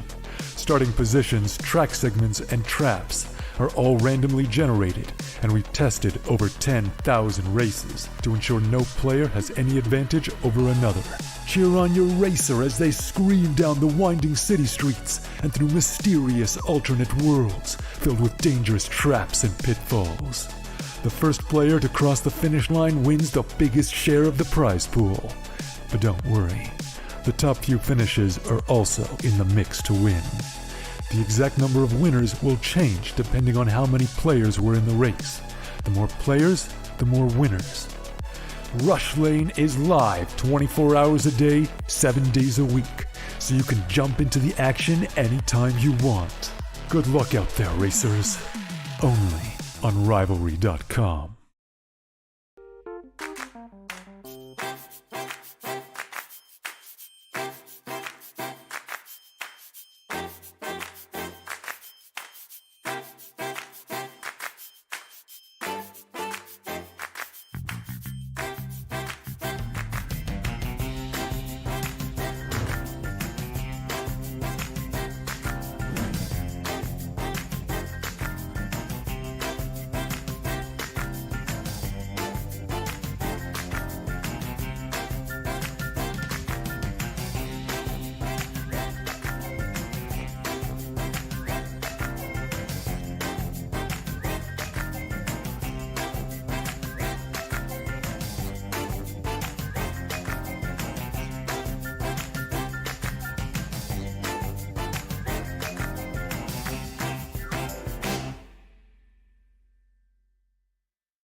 In my opinion, Group D looks like one of the most clean-cut we actually have right now. I think there's 3 front-runners and some underdogs, sure. But those underdogs, they're hungry. They want to prove themselves. But ultimately, I feel like Liquid, Cloud9 and Furia should be the teams going through here. There's also some domestic rivalry going on there as well with EG and Liquid, of course. But I think that one's pretty clean-cut. Group D, in my opinion, should be how the analysts see it, how the fans see it. We should see the top 3 go through, no problem. Fingers crossed, who knows? I would love to be able to call Cloud9 actual contenders for the trophy. It'd be great. I think a lot of people would. But unfortunately, it's almost like we know too much now about this team. They had like a period coming out of COVID where there was like a grace period that everyone was waiting for them to ramp up. And we've just seen too many examples of them not able to reach those kind of championship peaks. Even if you look back on the Dallas win, honestly, there's a lot of teams with stand-ins and with different situations there. But outside of Dallas, every kind of tournament they've went to has been like, yeah, it's good, but it's still kind of an underperformance. So coming into this, I think you can consider them favorites for the group to get out of the group, but I think there's a lot of teams that might not even be as good that look more impressive, that actually you enjoy seeing the progression. With Cloud9, they still just seem like stuck, like the wheels are spinning, but they're not getting any traction. I think there's a really good chance that Furia would reach the playoffs. Obviously, they had some problems maybe like a year ago. They brought in Safe in the beginning of this year. And right away, we saw great results. I mean, we saw what happened in Antwerp. They got to the playoffs. So I think here, considering that they are the best South American team, and we know how good the Brazilian scene is right now, I think they will reach the playoffs. Movistar Riders, towards the tail end of last season, put Spanish Counter-Strike on the map. That was the top of the mountain for them, the best we've ever seen from the region, and it was something to get excited about. The fact that they won ESL Challenger in Valencia, then went straight forward to Cologne, and were able to make it all the way to the semi-finals, play some matches on the stage, and were only toppled by FaZe, the eventual winners. I think there was some excitement around the Riders, but now, losing some Pius to Ents, it's a big hit. When you lose somebody that's the star AWPer of your team, and you have to bring in new blood, a new name, Martinez, it's not going to be easy to get the ball rolling. So from this point forward, for the Movistar Riders, I think the jury's out. We need to wait and see what type of Counter-Strike they're going to bring here to ESL Pro League Season 16, because so far their official results haven't been looking very good. I think Liquid, I think you could surely make an argument that they can be contenders for the title. They're going to be massive underdogs, especially going up against, a Navi, but every event they've had since Yekindar joined, they've got exponentially better and more impressive as time has gone on. Yeah, I think there's a conversation there about them being able to take the trophy. It still is unlikely, it feels. Eternal Fire are an interesting one. Now, they've brought together some of the older names, Major coming back into the roster, of course, and now with Woxic there, Xantares, That's maybe the best lineup you could have built in Turkey right now. Whether it's going to be enough, I'm not so sure. They've got the RMR coming up after Pro League as well, so even if they don't make it out of the group, making some very big statement performances is absolutely everything here. Taking maps off some of the bigger names would be fantastic for them. I think when you look at this landscape of the group, there's 3 clear favorites and 3 teams who might be a little bit underwhelming. Eternal Fire and EG, when you look at them, they are going to be playing in the RMRs for their respective regions. I think what we're looking for is progression, seeing these teams get better, add to their playbook, look more comfortable at this level of Counter-Strike. I'm not going to be a harsh critic of where these teams are at because of some of the pieces that they find themselves with, but for EG, they're definitely not a favorite here in Group D. From a Counter-Strike point of view, and if you're a purist, you want to see the best strategies, the best duels, I would say Cloud9 versus Liquid. But if you're a little bit evil perhaps, maybe the EG versus Liquid battle, that domestic derby. If Group C is anything to go by, they're always the most explosive games, always the most exciting. For me, I hope I get to commentate that one. I think it'll be an absolute barn burner. For me, that's probably the most exciting game. It's difficult to pinpoint which game is going to be the most exciting. I think that it's between the 3 big names in the group, Cloud9, Furia, and Liquid. Any one of those 3 teams matching up against each other, that for me is the headline fixtures here in Group D. When looking at the CSGO landscape, it becomes apparent that some organizations have left an impact greater than just purely winning games and lifting trophies. One of them is Cloud9, who not only helped put NA on the map, but solidify its place. But that's just what happens when you're making history. Something that Cloud9 began doing way back in 2014, when they stunned everyone during their first ever international event. The defuse is already happening. Hiko, are you kidding me? He's gonna go for it. They win the round. With mixed luck, the organization maintained their presence in the scene, and in 2016 even became the champions of ESL Pro League Season 4. However, it was in 2018 when Cloud9 wrote a story that even Cinderella would be jealous of. I think Cloud9's run in Boston was more than just a craze or some sort of phase that, pun intended. I think this was a build-up where for so long, probably over the course or the duration of my entire life, it's been EU better than NA, EU greater than NA, but not in Boston, baby, because Cloud9 did it there. But being the first ever NA team to win a major isn't the only thing Cloud9 is renowned for. Throughout the years, they helped nurture some of the biggest names in the game, not only in their region. Hiko, Shroud, Skadoodle, Nothing, Stewie2K, Tarek, the list goes on, making Cloud9 a true cradle of CS talents. With the highest highs, however, come the lowest lows, and that's something that Cloud9 had to face after 2018, when their results quickly started to deteriorate. Roster shuffles, lack of meaningful tournament success, and the shift in the landscape caused by the pandemic made the NA organization reveal a new face, one looking towards Europe.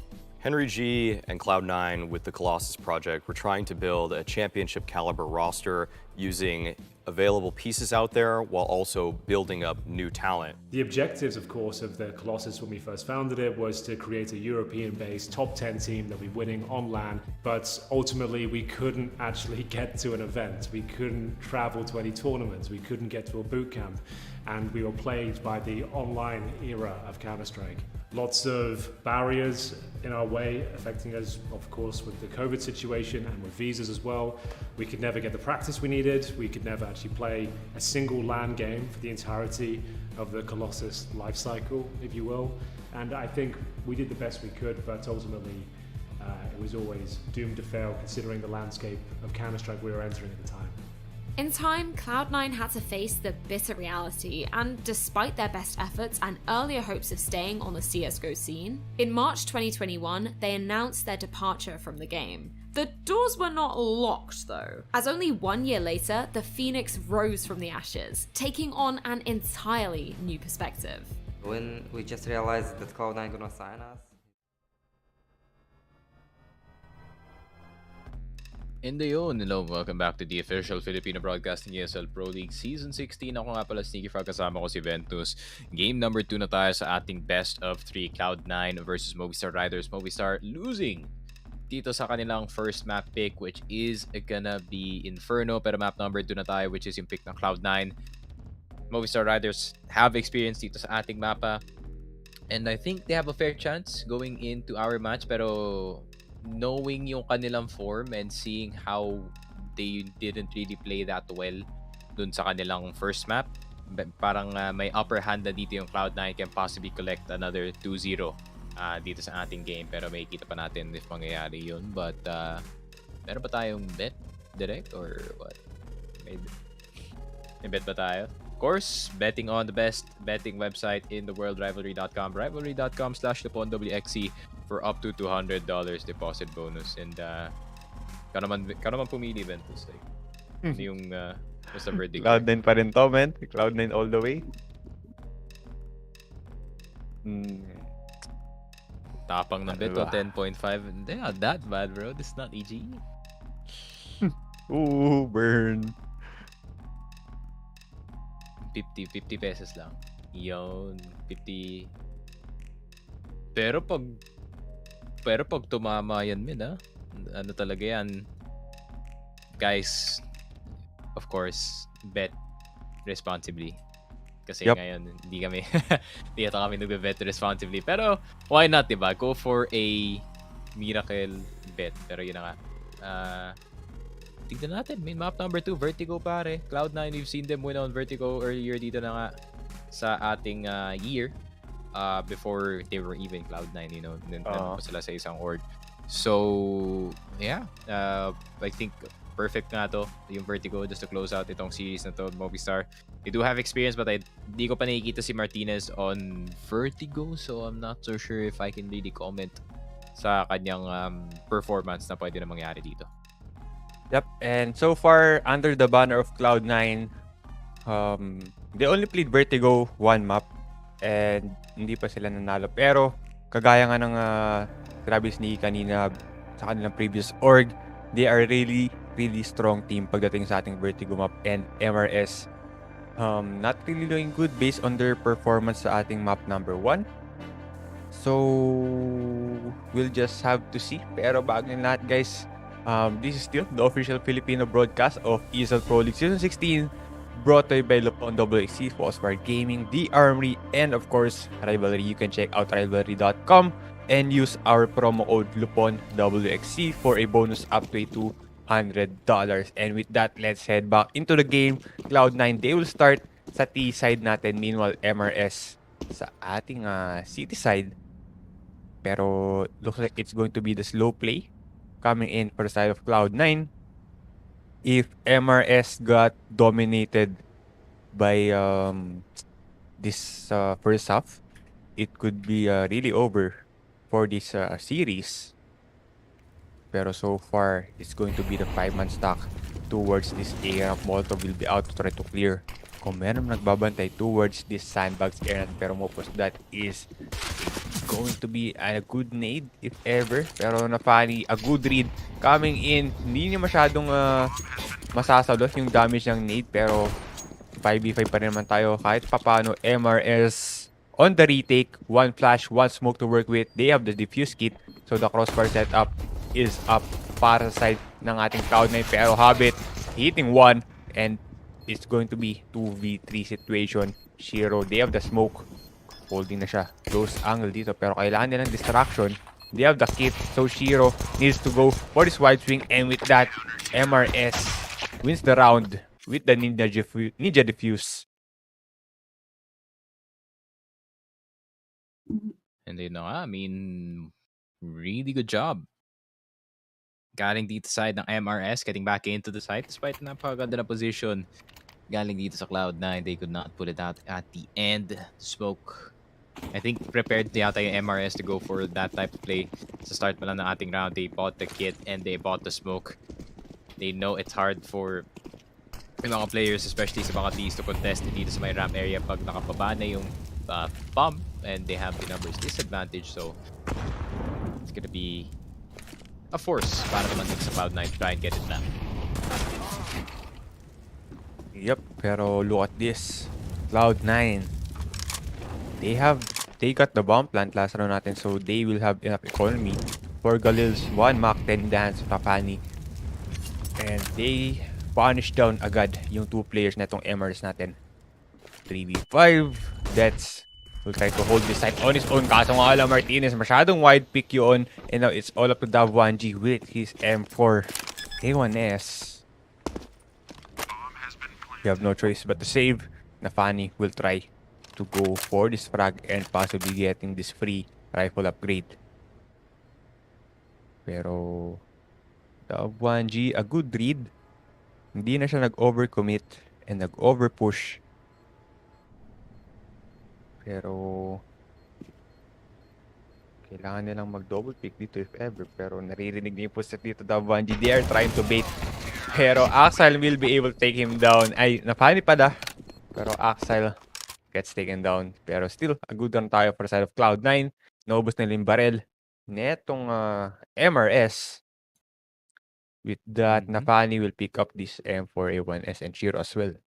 Mapapa-force dito yung MRS to try and see if they can force it back in their favor. Pero ayun na nga, Cloud9, rifles all over the place para sa kanila. Really good entry para dito kay Nafani and kay Axel to get those first two members. And after that, free reign na lang ang Cloud9 dito para gumalaw dito sa ating mapa. And MRS, nako po, I mean, Eagle, 5-7. I mean, if you can put it in the right spot, siguro makakakuha ka ng kills. But usually, Cloud9 would get this round. Pero MRS definitely capable of doing yung mga plays gamit ang mga pistols na to. Pero Inters, I think he already spotted one dito sa may drop. So Tets has to be careful.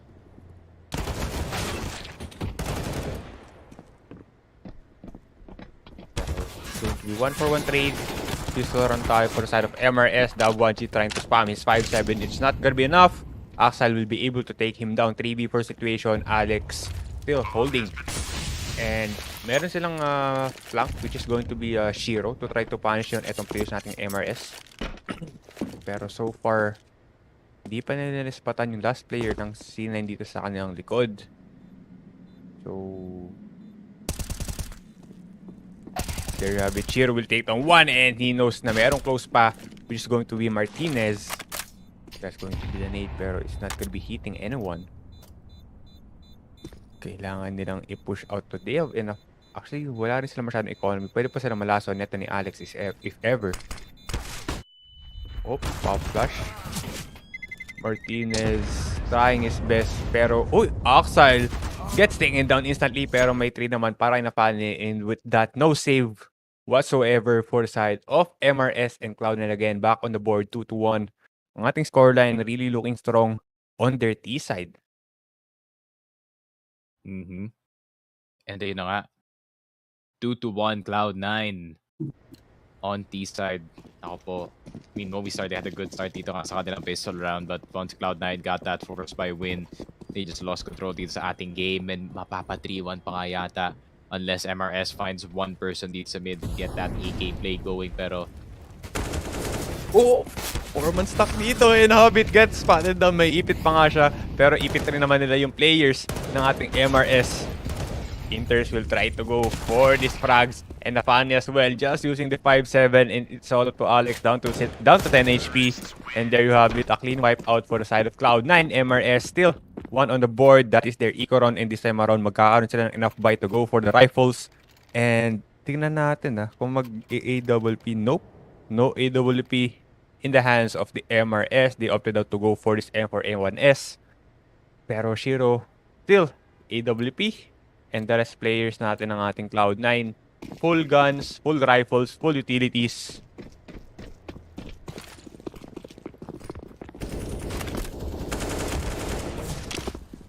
Oh, early bakbakan kagad. Pero tingnan mo naman, Habit. Meron na kagad silang control towards mid. Air natin, and he spots one. Dav1G goes down. May trade naman pero wala. Inters for the back up. He gets dinked down to 9 HP. Pero the Hobbit, oh my goodness, on point. Just fragging. Fragging machine for the side of Cloud9. Nafani as usual. Nakita naman natin kung paano maglaro itong si Nafani para sa ating Cloud9. He always lurks and goes for the cut ng rotation. It's all to Mopos and Alex. They don't have a choice but to save their guns.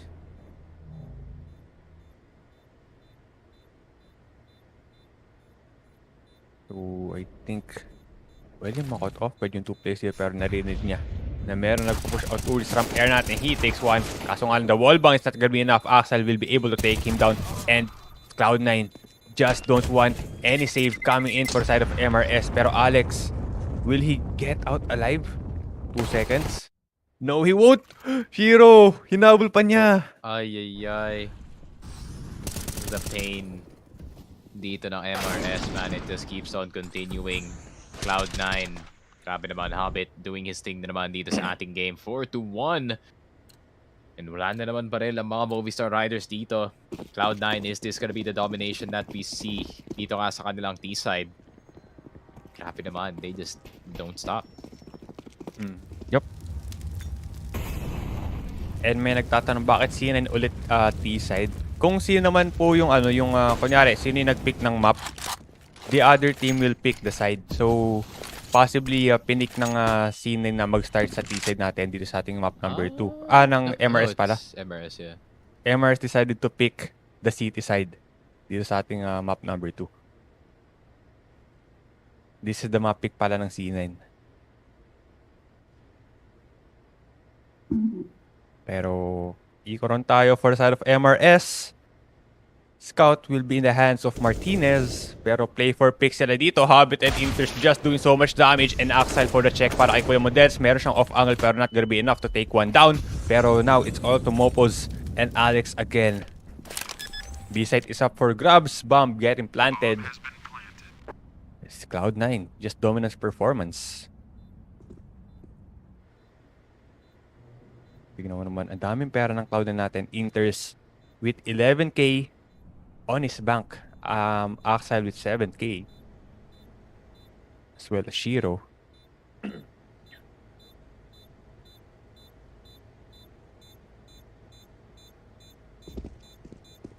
Looking at the faces of the MRS, not really looking good. Medyo malungkot na sila. Possibly losing hope. Kasi if they lose dito sa Vertigo map natin on the city side, it is going to be a hard again. Pagdating na ating second half as Cloud9, they will start sa city. And this is the potentially the last map na lalaro nila against Cloud9 for the series if they loses this one. Timeout will be called by MRS. So, kailangan nilang tipirin yung kanilang timeout unlike nung ating map number 1 na naubos kaagad. I think naubos yung timeout nila. They are on the 7 round score. So, all throughout the second half natin, they don't have timeout whatsoever. That's a tough one, man. I mean, Cloud9, they're just gonna keep on going. Movistar, hindi pa nila nakahanap yung solusyon agad dito. Pagdating sa Cloud9 is just that multiple members are popping off at the same time. Hobbit rin nakakahanap ng mga opening picks dito. There's so many options para dito sa Cloud9 just to start a play dito sa kanilang T-side, which is what you need dito sa Vertigo. Especially there's not much early fights except itong nasa A-ramp, and pag nakuha pa kanila A-ramp dito, that's already good news para sa side ng Cloud9, but they know how to wait. Itong C9, no, hindi sila masyadong antsy pagdating sa play except itong Sinafani who wants to go in.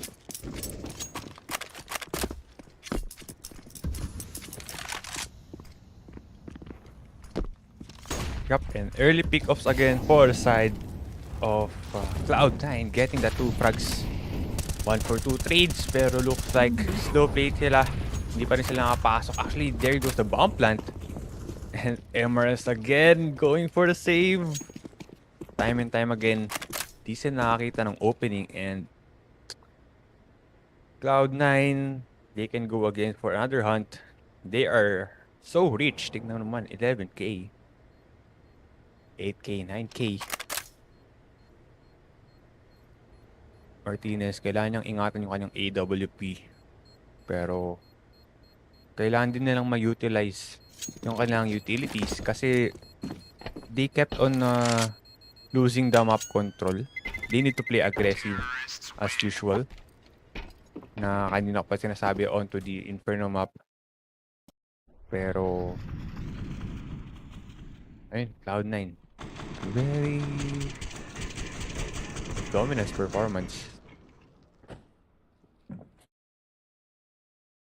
6-1. Mukha atang maagang tatapusin ng Cloud9 itong series na to. Yep, they're gonna try to see if they can get an early finish, especially if they really want to focus sa kanilang next series, which is gonna be a really tough one to say the least. I think it is yung, if I'm not mistaken, yun yung Furia na game. Furia, recent form nila ay napakaganda dito sa ating group stage. Pero yun na nga, I mean, MRS, 1-for-1, Mopos is gone. Pero yun lang, Alex is answering back. Yep, and I think this is the first time na na-even up nila yung kanilang man power against the Cloud9. So 3v3 situation, 1 minute and 16 seconds on the clock remaining. Pero still, wala pa ring map control yung ating MRS as they are just holding towards the site.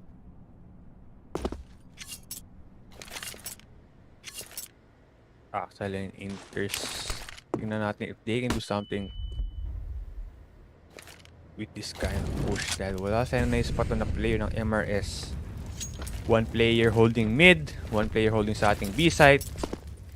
And I think si Martinez lang ang mag-hold toward this A site.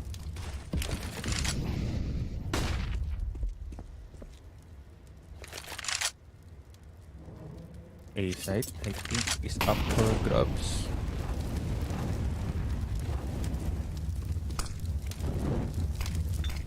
Another smoke to over up the spawn area natin. Pero there goes the pop flash. Hindi nabulag. Etong si Kuya mo, Axel. Pero oh my goodness, what a read coming in. Dets will be able to go for the trade. 2v2 situation, 6 seconds on the clock remaining. They need to stick the bomb plant. And kailangan i-cover up neto ni Inter yung kanyang kampi dito. And the wall bang is not gonna be enough. Martinez gets tagged down to 17 HP. 2v1. Martinez have no choice but to go for the save again.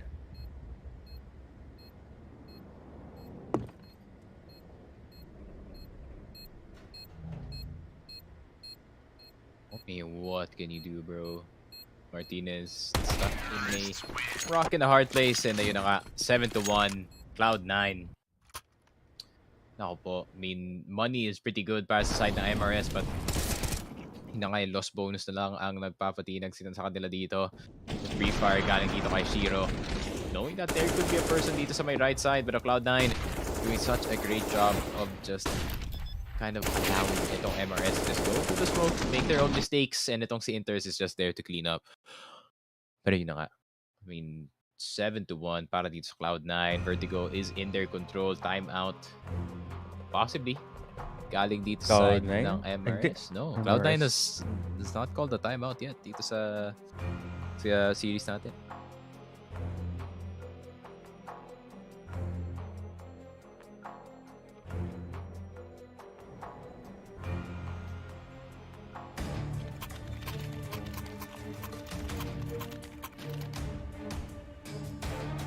Yep, and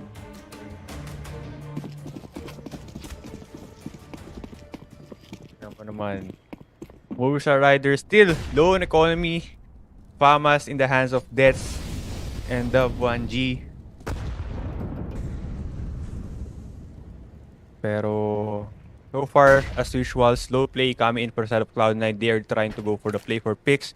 They have a lot of utilities to work with. Molotov will be out to try to delay the push out na itong gagawin neto ni Axel. Pero a cheeky angle, pwede niya makaught off guard yung player na mag-aasim if ever towards this Raptors area natin. Pero so far, 4 players ng Cloud9 natin looking for this B-side push na. Opo, Axel, he's past one, kaso nga it's not gonna be enough to take one down. Pero pop flash for the side of MRS. Bulag na bulag yung players sa ating Cloud9. Pero look at that habit out of nowhere.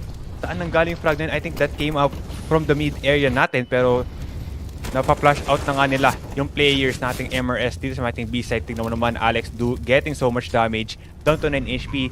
That's holding pa rin siya towards this ventilation area. Now, 3 players ang nag-hold towards this site. And wala nang kahit anong utility to work with ang ating MRS. The spray though from Nafani is not going to connect. Inters still going for this close range duel. Shiro not gonna be landing any shot. Pero unti-unti na rin naubusan ng oras. Yung ating MRS and the pre-fire is there. Mopos will take one down and Shiro's just going online with his AWP. Smoke will be out to go for this plant. Defuse. Ako po, kailangan na mag-switch up. Oh, the wall bomb coming for Axel. What a read. Coming in and Axel saving his teammate Shiro. Buying so much time for the Cloud9 to win. And with that, 8-1 ang ating scoreline. MRS still have no answer sa ginagawa netong Cloud9. Oh my god, and it just continues para dito sa side ng Cloud9. 8-1 na sila dito. Another gun buy down in the gutter para dito sa MRS as they try to force themselves back into the side. Pero Shiro with a really nice off play. Nax style as well, just staying as that anchor the entire time. And then yun nga, Inters just leading itong mid side. And I think C9 is just gonna extend their lead dito sa first half. Yup. Pero tignan mo naman, Axel getting so much map control. Nakapasok na nga rin kagad siya all the way to this Raptors area na sa may team B-side. Kaso nga lang, the pre-fire is there. Naku po, is all up to Alex and Martinez. Holding pa rin sila towards this A-side. Bomb drop naman sa kanilang spawn area. So, we'll see. Mukhang gusto pa rin nakabuhan ng idea or ng info o saan mga galing remaining 2 players ng ating MRS. Pero Alex will be able to take one down. That is Habit. Time and time again. Habit, the last one player of C9. Kung hindi sa Habit, sina Fanny. Pero this map number 2 natin, Habit doing so much damage for the cut ng rotation. Bomb planted towards B site. And ano ba?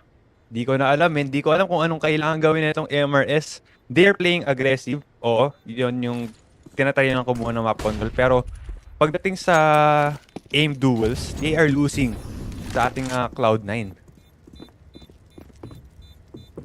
Yeah, Green Cloud9 individually just looking better dito sa ating game. 5-7s could not do that much damage na Fanny. Gonna spot one more. And then C9 gonna be up against the gun buy dito sa ating next round. Max loss bonus na para dito sa MRS. Hindi pa rin sila makahanap ng isang kill though. Maybe they need to force one side of the map.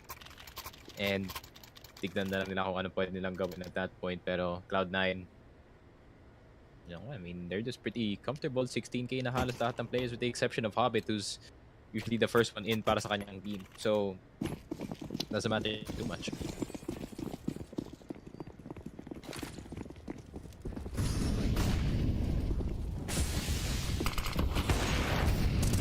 And Shiro, oh my goodness, how did Mopos loses that duel? Na Fanny out of nowhere, flicking the shot to the head. One man down agad ang ating MRS as they are trying to defend this A ramp. Gavwanji, meron siyang aggressive info dito sa ating mid area, pero it looks like it's going to be the A side push. Kailangan nilang gumawa ng magandang play for this pop flash. Tingnan naman Arex holding this ground towards this ramp natin, will not be able to take one down. Habit again for the trade. Habit just doing so much damage sa players ng ating MRS. 3v5 situation. This is looking bad for side of MRS. C9 on the point of breaking into the double digit score line, and MRS still one on the board. Muatang papasok pa yung bet ni Derek I mean, 6 times? I mean, that could be something, pero di pa natin nakikita yung T-side dito ng MRS, but I think it comes to a point now where they just basically maybe will give up. Pero depende na rin yun sa MRS. I mean, they could go for never say die maybe, pero mahirap pa rin Yep. And ang dami nagtatanong kung paano nag-work itong V2 dito sa ating tournament. So, toss coin lang sa ating actually knife round tayo for the decider map. Tapos map pick. So, sino yung map pick, they will try yung other team, they will decide kung anong side sila mag-start. So, ganun lang, vice versa. Mopos will have the advantage with this boost. Pero Nafani with this pop flash, nakapag-adjust agad. Eto si Mopos natin, pero Mopos gets spotted down. A good anticipation coming in for the IGL ng ating Cloud9, and the pre-fire is there. Matatagod pa nga rin nila. Eto, sukoy mo Alex, down to 59 HP. Martinez goes down, just doing so much damage for the Cloud9. And now, 3v4 situation. A-site is not really up for grabs, pero so far, walang pera, walang baril yung ating MRS to try to contest netong ating Cloud9 natin. And Shiro, he's past 1, and the spray down is there with that MRS. Still 1 on the board, 11-1. 11-1, and then nga, MRS, no money, pero meron silang loss bonus dito, so maybe they can get some rifles dito sa ating game despite the boost. The Fanny just reading it perfectly. This is like on area natin, and it's really para dito sa Cloud9 and they're going to swing anything at that point. Tapos gagana na nga para sa side nila. Og on Mopos, Martinez on the off. Mas prioritize nila ang barrel kaysa yung utility dito. MRS just trying to see if they can just out-aim itong Cloud9. Yep.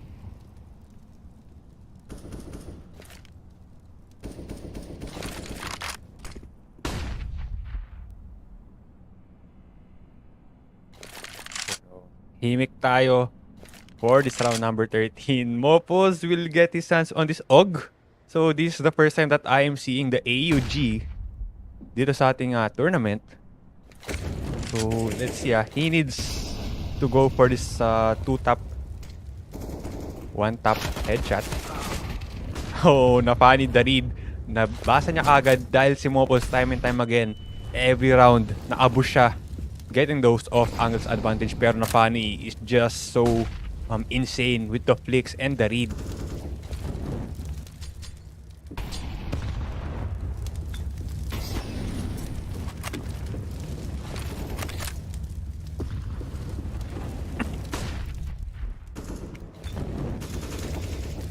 I'm not sure what this MRS gonna do. Tingnan mo naman, heavy utility presence, pero Martinez will somehow find Alex and Afani as well, going for this entry frag. The IGL is going to do it for the side of Cloud9, and that A site is up for grabs. Dets and Martinez needs to go for this retake. Actually, no. They will just go for the save. Wala na rin pala silang utility. They only have one smoke to work with, and against the crossfire setup na itong Cloud9, it's very unlikely na ma-retake pa nila itong A site. Yep. And MRS possibly getting hunted. Martinez is gonna get one, pero hanap pa ni Shiro dito ang op ni Martinez. And he's so far gotten 2 members. Pero 12-1, Cloud9, pure domination dito sa ating game. MRS not looking like themselves, but you can't really blame them. New offer, new style, new everything para sa side nila. But a 12-1, not a good score dito sa first half. MRS might not be the best pro league performance galing sa side nila. Kasi nga Cloud9, they can just walk into the site no problem. Tamang flash lang, then control na nila agad yung yung site. MRS needs Mopos to work. Oo, kumukuha siya ng mga early picks, early aggressive play. Pero at the same time, he keeps on losing those duels. He has the advantage, pero somehow he is losing. Pero look at this, Nafani nakapag-push out na nga siya all the way to the scaffolding area. Pero there goes the pop flash. He will take the one, and may trade naman agad para kay mo Alex from the sandbox area. Actually, from the scaffolding rather.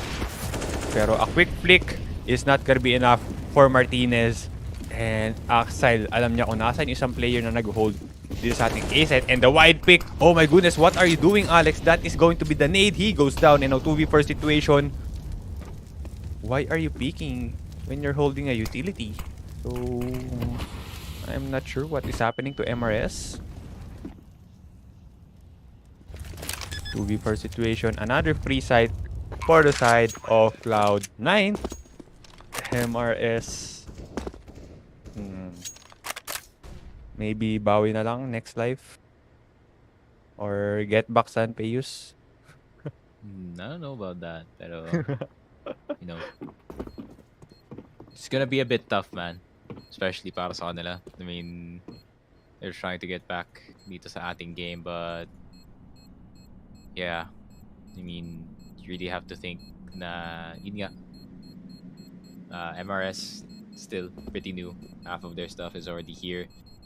Pero wala pa rin. I feel like they're not really in the rhythm dito sa Pro League. Pare, you have one of those tournaments na you can have like a really good showing sa major. You can have a really good showing sa dun sa mga ibang tournaments. But when it comes to Pro League nga, you have to be ready for that long format. And Cloud9 ready na nga dito sa ating game. 13-1, possibly 14-1 since they have the advantage with the rifles. Walang off dito si Martinez, but still Movistar maybe can get the oddity dito ng isang round and maybe they can make it 13-2. Pwedeng bilan ng Cloud9 ng barilet ng MRS natin. Look at their economy. This is the last round, pero meron pa rin silang 13k on their banks. Alex, now they are trying to go for this aggressive push sa may ating A ramp, pero Alex not finding anyone to discipline for Cloud9. They know what is up. Axel for the trade, 1-for-1, 4v4, and now Mopos and Martinez will try to defend this A side on their own, pero power flash is up. Mopos gets spotted down. Oh my goodness, he whiffed. Axel manages to take him down. Martinez na lang ang natitira towards this A ramp natin, pero the check from Inters. Ay, MRS.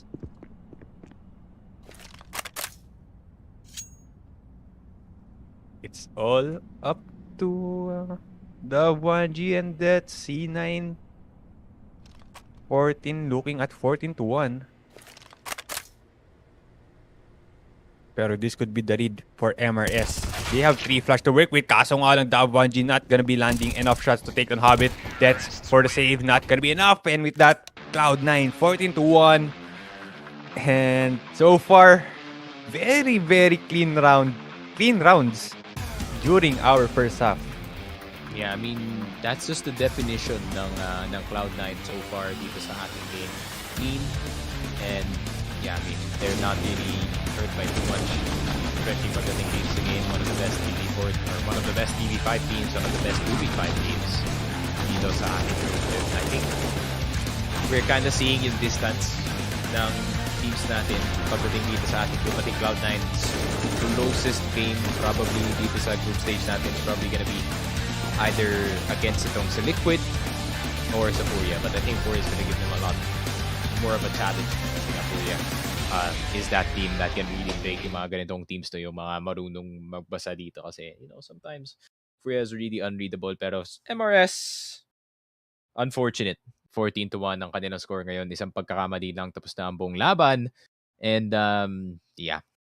It happens, man. Vertigo pa nga naging pick nila dito. I mean, they have experience dito sa Vertigo. They know how to play this map, but not against Cloud9, who's so far doing a really good job just clearing itong game and itong site from any members dito ng Movistar.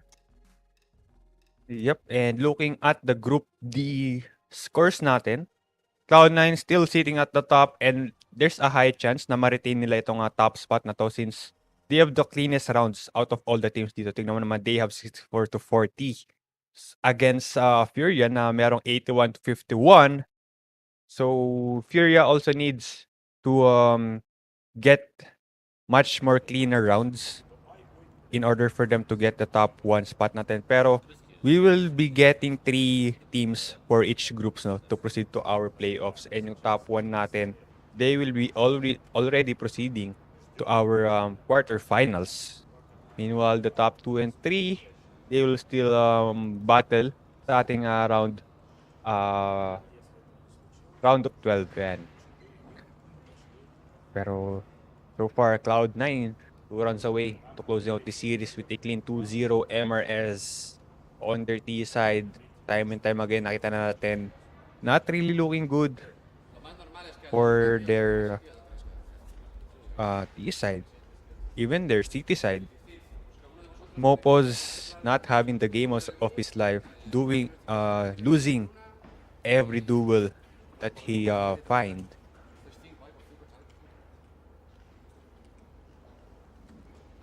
And meron pa tayong 2 series for tonight, guys. It is going to be between Eternal Fire versus EG, that is up next, and Liquid versus Furia. after that one. So kung isa kayo sa mga bet lords natin dyan, you can check out rivalry.com and use our promo code LuponWC for a bonus up to $200. And you can still place your bets para sa ating upcoming matches. And of course, bet responsibly pa rin. And definitely interesting yung the Furia match, kung paano magpapan out yun. And I think Furia is definitely capable of beating itong Liquid, that's for sure. Especially with the form that Liquid has the past few games natin. I think i-compare natin directly yung dalawang teams natin. I think I would go Furia dun sa pick na yun. So far, the best Brazilian team in the region. Not just that, I mean, in the world panel, the best Brazilian team. They're holding the hopes of an entire country that has like, if I'm not mistaken, 300 million people. So medyo madami-dami rin. That's why Brazil has its own spot sa major, man, kasi fan base is just that huge. And Furia definitely can be the ones that can put up the flag. Yep, pero looks like it's going to be the mid-rush coming in for side of MRS. They know what is up. Shiro, the wrap-around play, pero he is still holding this close angle. Nafani gets spotted down. The Avanti will be able to finish him off. 3v5 situation. A site is up for grabs. That's no po. C9 have many rounds to lose.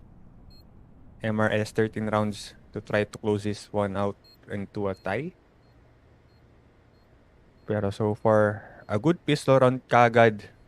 Hindi in-expect ng Cloud9 na is going to be the mid-rush play, mid to A, na bihira mangyari dito sa ating Vertigo.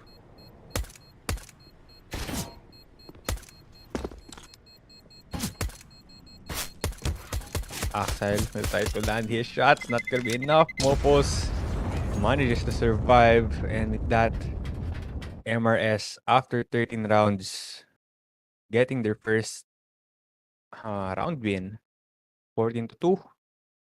Magkakaroon na sila ng bye coming to the next round. Possibly Galils, Mac 10s, yep, AK para kay Martinez, pero on the expense of konti lang yung kanyang utilities, pero at the same time full utilities naman yung 3 players sana, which is going to be Mopos, Alex, and Dav1G, forced by coming in for Cloud9. UMP pare Axel, kaso nga lang the aggressiveness na ginagawa nito na Fanny gets punished down a bit using the CZ. Pwede niya makot off guard yung at least one player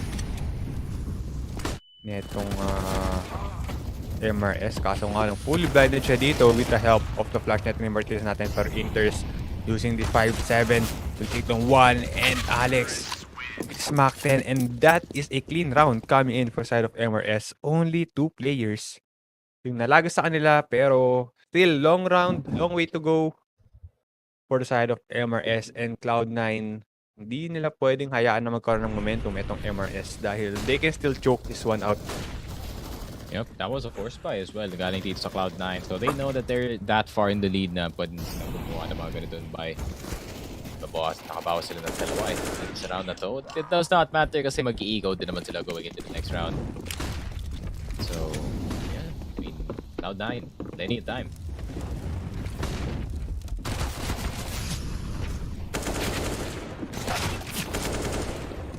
Pero so far, so good ang ginagawa nating MRS. On their T side, walang barrel yung ating Cloud9 for the past 3 rounds. So understandable na they will be losing 3 rounds agad into the hands of the MRS. Pero now it's all to Shiro. I think narinig niya yung footsteps nito ni Mopos. Pero the check is there. And with that, Shiro goes down 14-4 ang ating scoreline. And I think yung odds natin sa rivalry, I think times 20 na yata. So, na-suspend na yung pag-bet. No. Wait, tumabot pala tayo. Yes!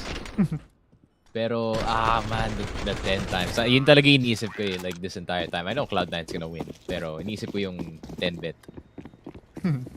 Kasi, 300 USD din yun. I mean, that's pretty good. Pero Cloud9, kind of trolling a bit sa ating game. Pero yun nga, I mean, they have to find every single T-side player nga dito sa ating game, and that's really hard to do, especially pag, you know, daming smokes dito sa may ramp, but they're deciding the nades are gonna be the ones doing the checking dito sa ating ramp area.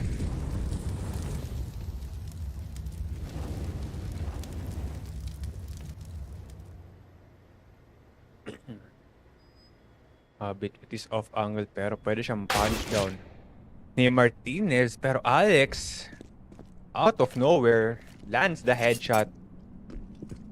4v5 situation pero the 1G low na HP na siya dito, down to 19. 58 seconds on the clock remaining. MRS needs to make something happen. It's going to be a 2-2 setup. Actually, nag-rotate na rin.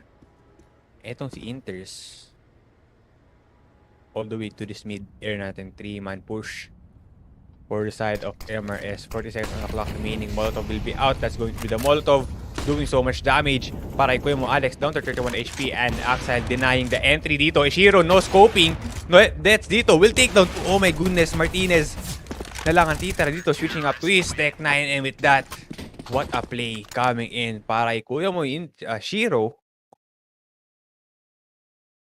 Hindi na nga. Cloud9 on match point dito sa ating game. Took them a bit dito sa A side. Medyo nabawasan nga sila ng isang member dito. We're trying to go for the one way, but Alex knowing that, but yun lang, they held it down dito sa ating B side. Shiro with the no scope as well, pero Axel, grabe naman the combo between him and Shiro dito sa B side is really hard to remove them from dito sa ating side. Pero yun na nga, C9 on the verge of winning dito sa ating game. MRS, I mean, even if they win yung round na to, they're gonna be a bit low in terms of the buy pag lahat sila namatay dito. Yep. And oh, the check is there. Alam nila naka-boost na Fanny. Pero the wide swing is not gonna be enough. Alex will be able to take him down. Pero Shiro will take down 2 players. Shiro is just on point with his AWP. 19 frags on the board. And marami pang utility ang ating Cloud9 to work with to try to delay the push out and possibly closing out this series.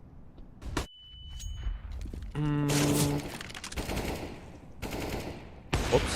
Mag-fade na yung smoke dito and na-spot on pa nga si Alex pero somehow he manages to take down Shiro. Very, very unfortunate na leg lang siya dito pero Habit will be able to take down one. May trade para kay Kuya Modest. 2v2 situation. Axel for the cut ng rotation. That is the bomb drop. And muatang this is it.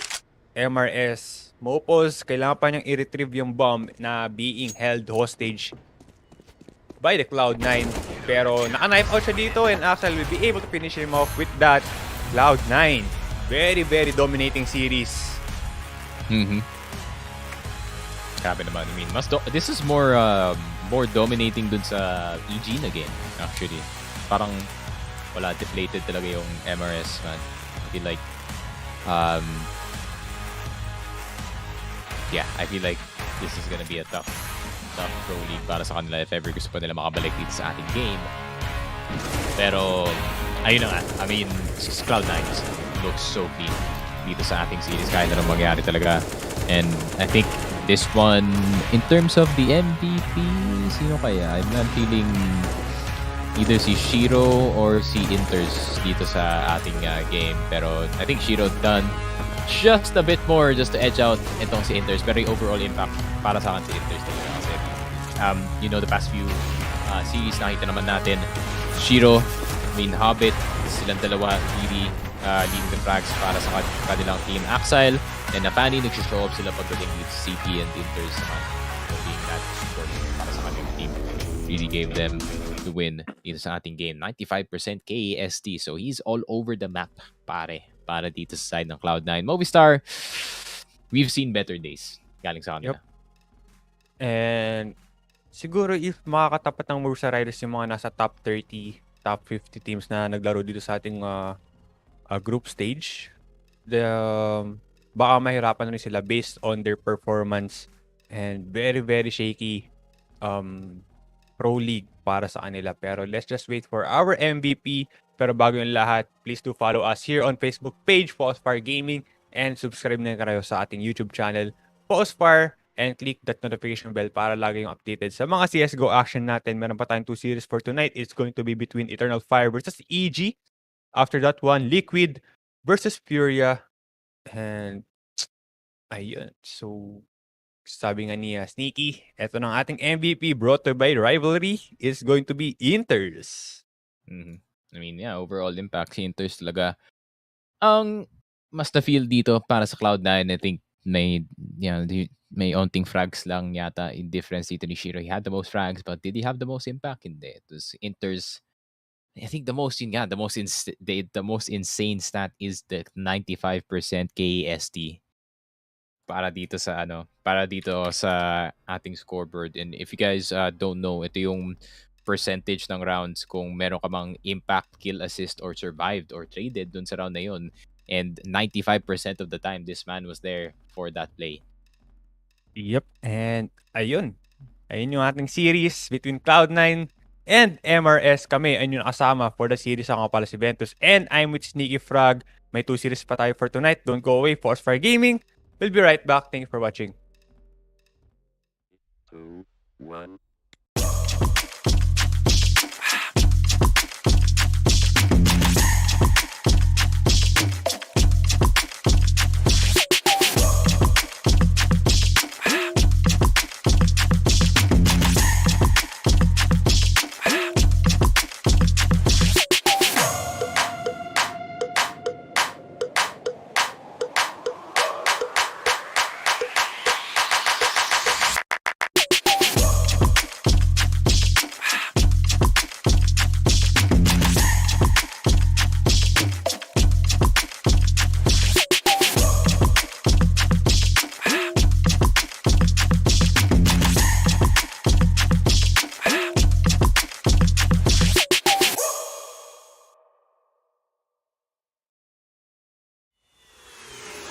This is Keanu Reeves, and welcome to Rush Lane. Rush Lane is a new intense multiplayer racing game where you can compete against real players to win real money. Set in the towering crime-filled metropolis of Hub City, here champions put their life on the line for glory, power, and riches in the ultimate death race known as the Rush Lane. How does it work? Simple. Pay a small stake to jump into the next race. All the stakes go into the prize pool, so the more players, the more money there is to win. Once enough players join, the race is on. Races last just a couple of minutes and are fully automated. Rush Lane is driven by our unique physics-based randomness engine. Starting positions, track segments, and traps are all randomly generated, and we've tested over 10,000 races to ensure no player has any advantage over another. Cheer on your racer as they scream down the winding city streets and through mysterious alternate worlds filled with dangerous traps and pitfalls.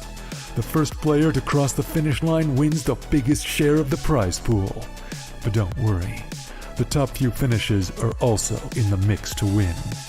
The exact number of winners will change depending on how many players were in the race. The more players, the more winners. Rush Lane is live 24 hours a day, 7 days a week, so you can jump into the action anytime you want. Good luck out there, racers. Only on Rivalry.com.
In my opinion, Group D looks like one of the most clean-cut we actually have right now. I think there's 3 front-runners and some underdogs, sure. But those underdogs, they're hungry. They want to prove themselves. But ultimately, I feel like Liquid, Cloud9 and Furia should be the teams going through here. There's also some domestic rivalry going on there as well with EG and Liquid, of course. But I think that one's pretty clean-cut. Group D, in my opinion, should be how the analysts see it, how the fans see it. We should see the top 3 go through, no problem.